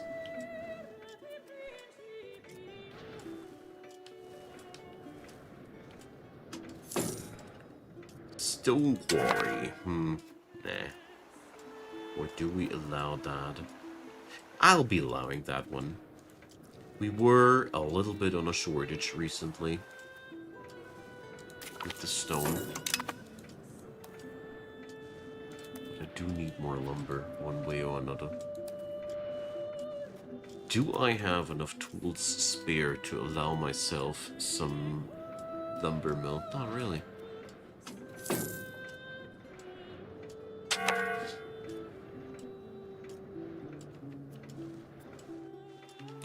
Well, I'm not willing to optimize any further in the privileges at this point, John, because I need the stability to initiate monarchy eventually. Don't want to fall too far negative when I engage into monarchy. And once this thing hits 0, we can go for monarchy. And if I'm not mistaken, yeah, it is here. It should be going to 0 without hitting a wall.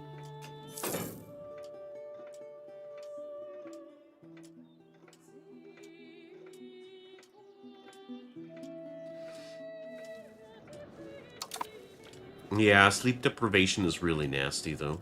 Gotta say.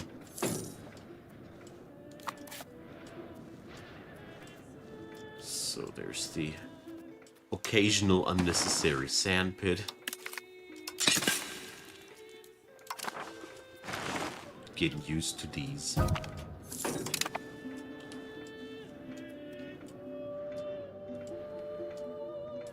No problems, Lawrence Enders. Appreciate it. What's the end game for this game? Yeah, well, you survive 500 years, I guess. I never managed to get that far yet. Always something else came up. Either me dying out of diverse reasons, or I lost interest in that run because I made so many mistakes that I had to restart eventually. So far been always one of these things.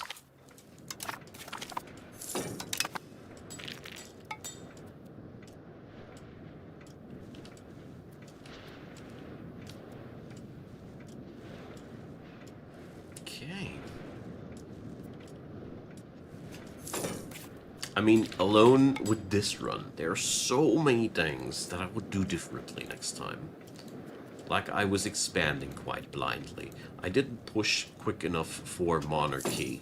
I feel like I was expanding with my RGOs and towns in not the best way. I didn't manage to finish the story thing successfully. Man, there's so many things that I'd like to do differently next time. It's crazy. But in all honesty, also one of the things I really like about this game, that it brings me to ponder about what I could have done differently, what I will do differently next time, and so on and so forth. That is one hell of a high demand for clay. Holy guacamole. Why do we have such a high demand for clay all of a sudden? Alright, Choati. I can't pronounce that stuff. Choti.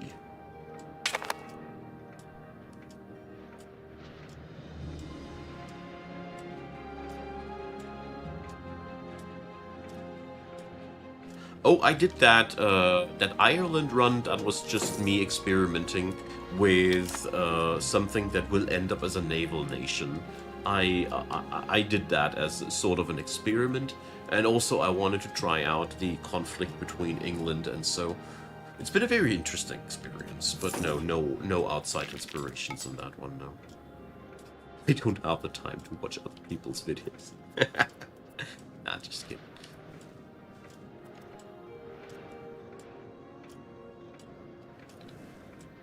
Well, if you have to go through 2 unskippable ads, L, rest assured, you earn me some money. It's a weak thing, I know. So let's go for another colonial charter into this direction, because here there's lots of lumber RGOs. And I am constantly suffering. This, for example, is another thing that I should have done faster. Realizing that expanding towards lumber RGOs allows me to exponentially grow my entire industry. Because if I have lumber RGOs, I can more easily facilitate more stone quarries, because stone quarries transform lumber to stone, and if I have that, I can have more towns and so on and so forth. It's a self-reinforcing process, but I failed. I did it wrong, but whatever. Is that so, Lawrence Enders? Interesting. I took that province because it had the highest tax base and the highest amount of soldiers. Maybe the dude doing the other thing also went from the same observations, because having a high tax base and a high soldier amount really helps you out in starting that snowball, you see. Oh, that's a lot of things to research.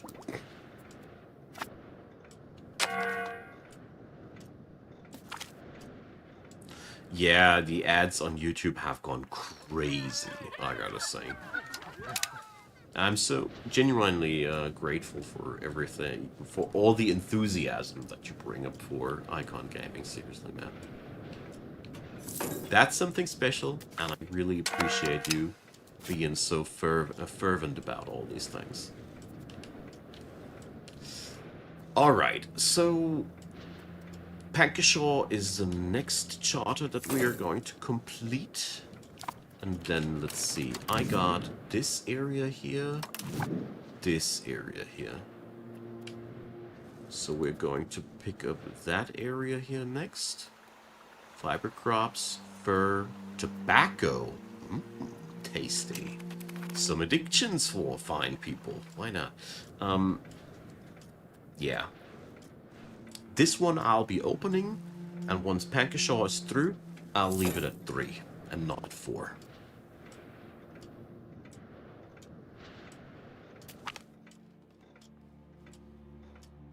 Yeah, Lawrence, it's just, I gotta say, you always learn something out of that, and, yeah. If I'd be watching other people's content more, I would be probably learning faster, but I do suffer sometimes quite heavily from information overload, and I have to go for things at my own pace. Oh, come on, seriously? Gravel road network versus urbanization? This is not really a question. Urbanization is always desirable. If they offered me a free town, how can I say no? And it even allows me to destroy a local market if everything goes right. Perfect. Kerboom. Grand privilege. Primacy of nobility. Are you guys kidding me?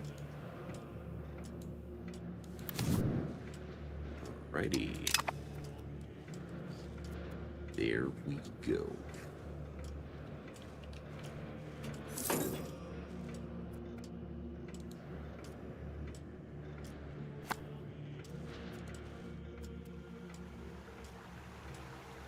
Almost there.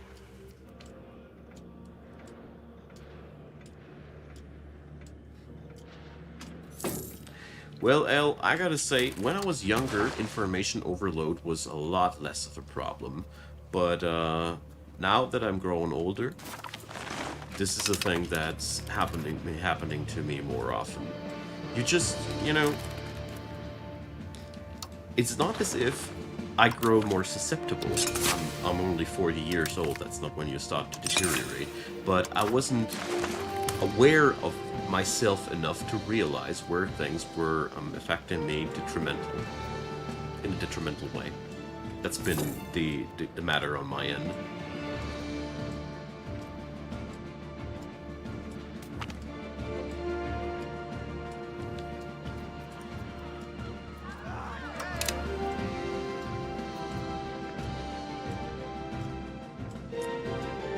Okay.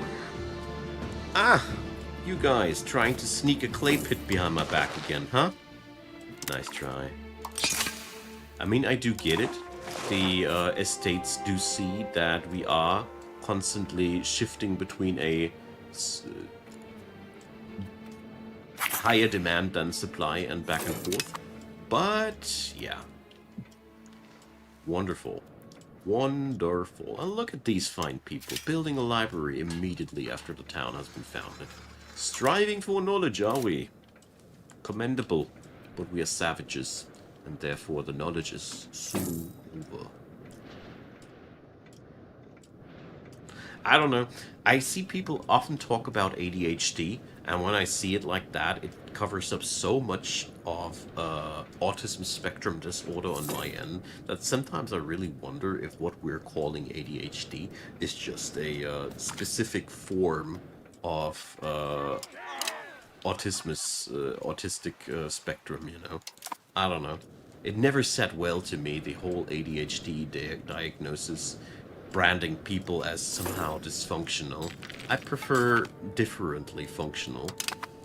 At least here in Germany, we have a really, really bad framing around ADHD. It's really like degrading a person directly in our end. It's really not nice. Yep. Bye-bye, dude. Can't afford any stability tanking right now.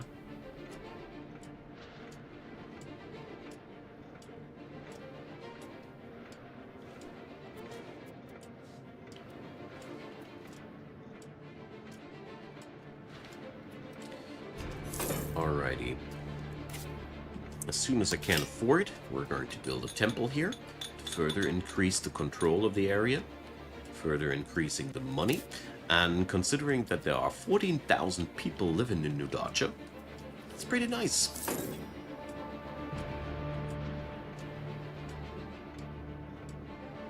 Well, El, I gotta say, I always like to see it like that. I think neuronormality is a myth, and neurodivergency is actually the normal state of humanity. We just love to generalize. We just love to try to bring things into one size fits all, and that is something that we then wrongly assumed to be the standard, which is applying somehow to nobody and everybody at the same time. Or as a philosopher said once, I never met a normal person, and if I ever would, I would be running away screaming from them. Because, you know, it's just very complicated.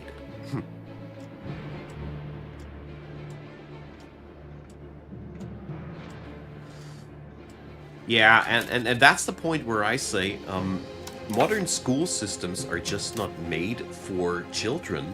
It's just so many things that are inherently bad for kids, and somehow the kids that have trouble with fitting into that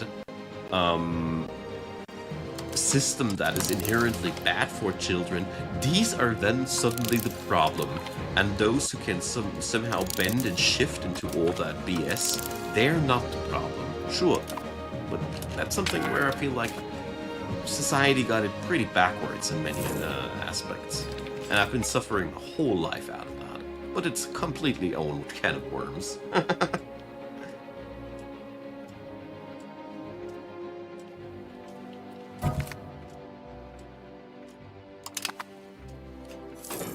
What I do perceive is that we're often demand from the kids really, really a lot that isn't typically behavioral normal for kids. And the more developed society goes, the higher those demands go. And I don't know. I feel like it's something that I'm watching with a lot of doubt, seeing how society brands these differences or these problems that the kids have as something that can be washed away just with pills. I'm not saying that it's wrong to address that somebody has specific problems that others don't have. That's a good thing. That's helping us as a whole. But then just giving them shit like I don't know, just tranquilizers basically. I don't see that as the solution of the problem. That's the point here, for me personally. Right, that ill. I had lots of trouble in my whole life with these things. I really always had trouble fitting into society, and I always thought that something was wrong with me or so, but eventually I realized that I'm just autistic as fuck. I am one of the people that has learned to put all their effort into being normal. That's masking, if you ever heard about the term. I'm very good at that. I'm a very good observer, and I learned excellently to just determine what the people expect me to do. But the older I got, the more I noticed that this is effing exhausting, and I had 2 burnout breakdowns because of that before I was 30. Not good. Yeah. And now I'm doing a good thing for my life.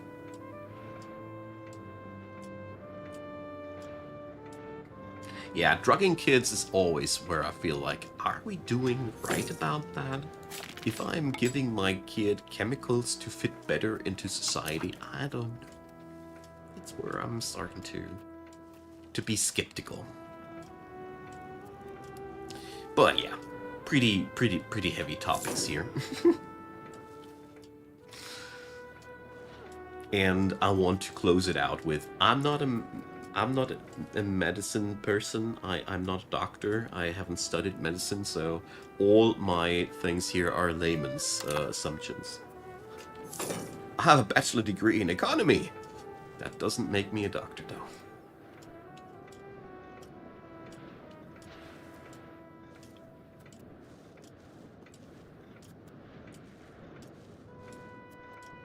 Alright. That 4th charter, though, does take forever. Patoka is one of those mountainous regions, I bet. Woods? No? Just woods. Why do you take so forever like that? But it did go a little bit under, but we're now a monarchy. Hooray!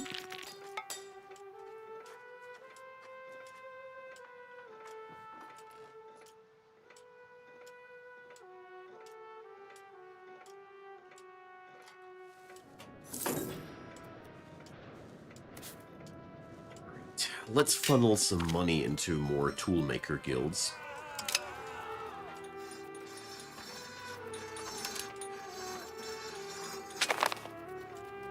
This place even can host 3 of them.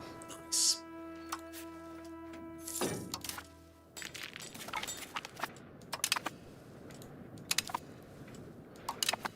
So, do we have a nice law here? Pushes towards decentralization. But that is actually no longer a big deal for me, because monarchy founding was all it took. We should now, though, look for something that was on my list of things. Can we build a sergeantry now that we are a monarchy? Yes. Thanks for getting that together for me. You guys are the best.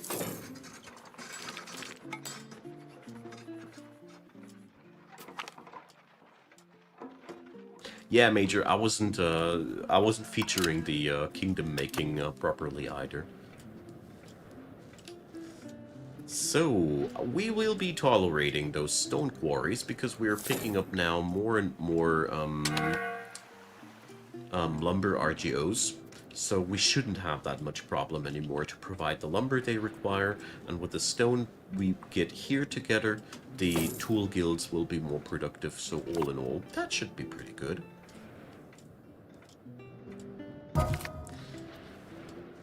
Well, El, if our society would be as modern as we like to perceive it, all of these things that you're mentioning would be not a problem. But sadly, we barely developed ourselves out of monarchy and feudalism. In all honesty, currently we are seeing a new spree of neo-feudalism with billionaires just having all the money and all the power in their hands, and it's only a matter of time until the first one of these societies just will keel over into the direction of open power to those who have ownership. Currently, we still have that phase where the governments are still a little bit stronger politically than the oligarchs, but that's mostly facade. That's mostly facade to keep the populations shut. All in all, we are really not nearly as civilized as we are cosplaying. That's all I'm trying to get down to. That is why we see also so many problems in those little things, like school systems not being reformed properly. That's one of many things. Plutocracy. Yeah, that's a good term, thanks. Yeah, but the funny thing is, even with all the deficiencies that we're currently facing, life as a human being has never been as pleasant as it is in the 21st century, at least for us humans. For many other species on the planet, it ain't that pleasant anymore. But children mortality is globally at a historical low. We are living longer than ever. We are eating better than ever. We are globally seeing less hunger than we ever saw globally. All in all, things are going quite well. It's just the biggest inequality problem that we've ever seen, humanity-wise. But apart from that, it was historically always worse.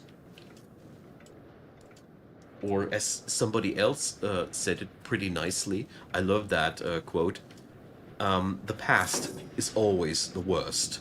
That was one of the things that really gave me a light bulb moment. This was regarding to some super bad mini Ice Age event in the first millennium, and then it dawned on me that yeah, basically every point in human history that you're looking back is factually worse than the time that we're currently living in. So I take that as something positive when I feel like life is shitting on me again.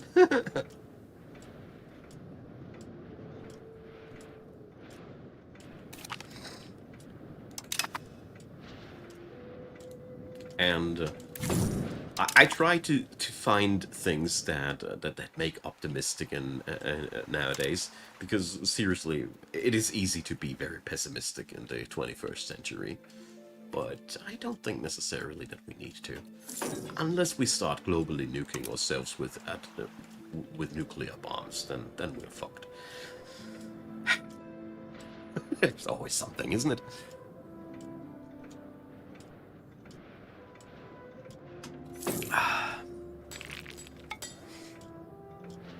The good old days, no such thing. Thank you, Lawrence. Well put. Well put.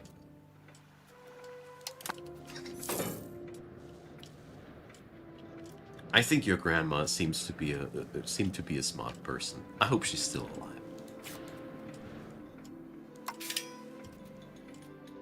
But it does sound like you're talking in the past. Yeah, settling tribes people. That's a good call. I mean, we are pretty much done with the whole monarchy shtick.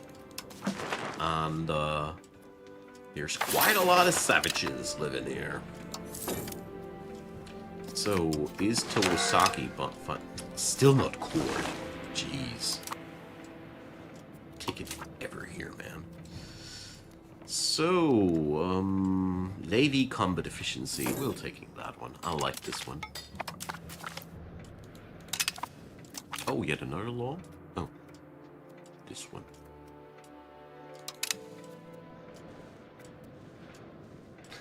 Nice, nice ale.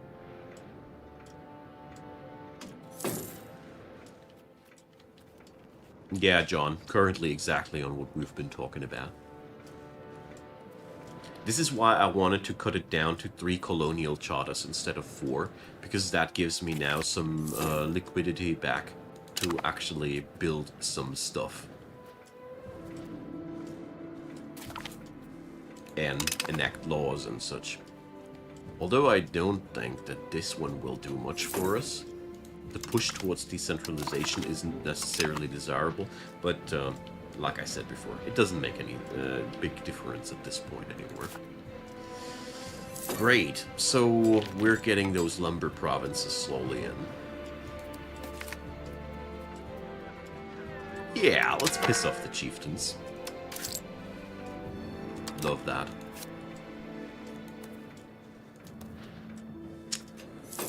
Okay.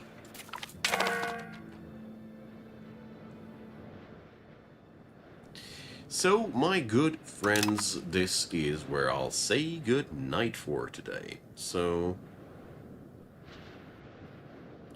I'll be saying goodbye for now. Thanks a lot for the huge crowd on YouTube.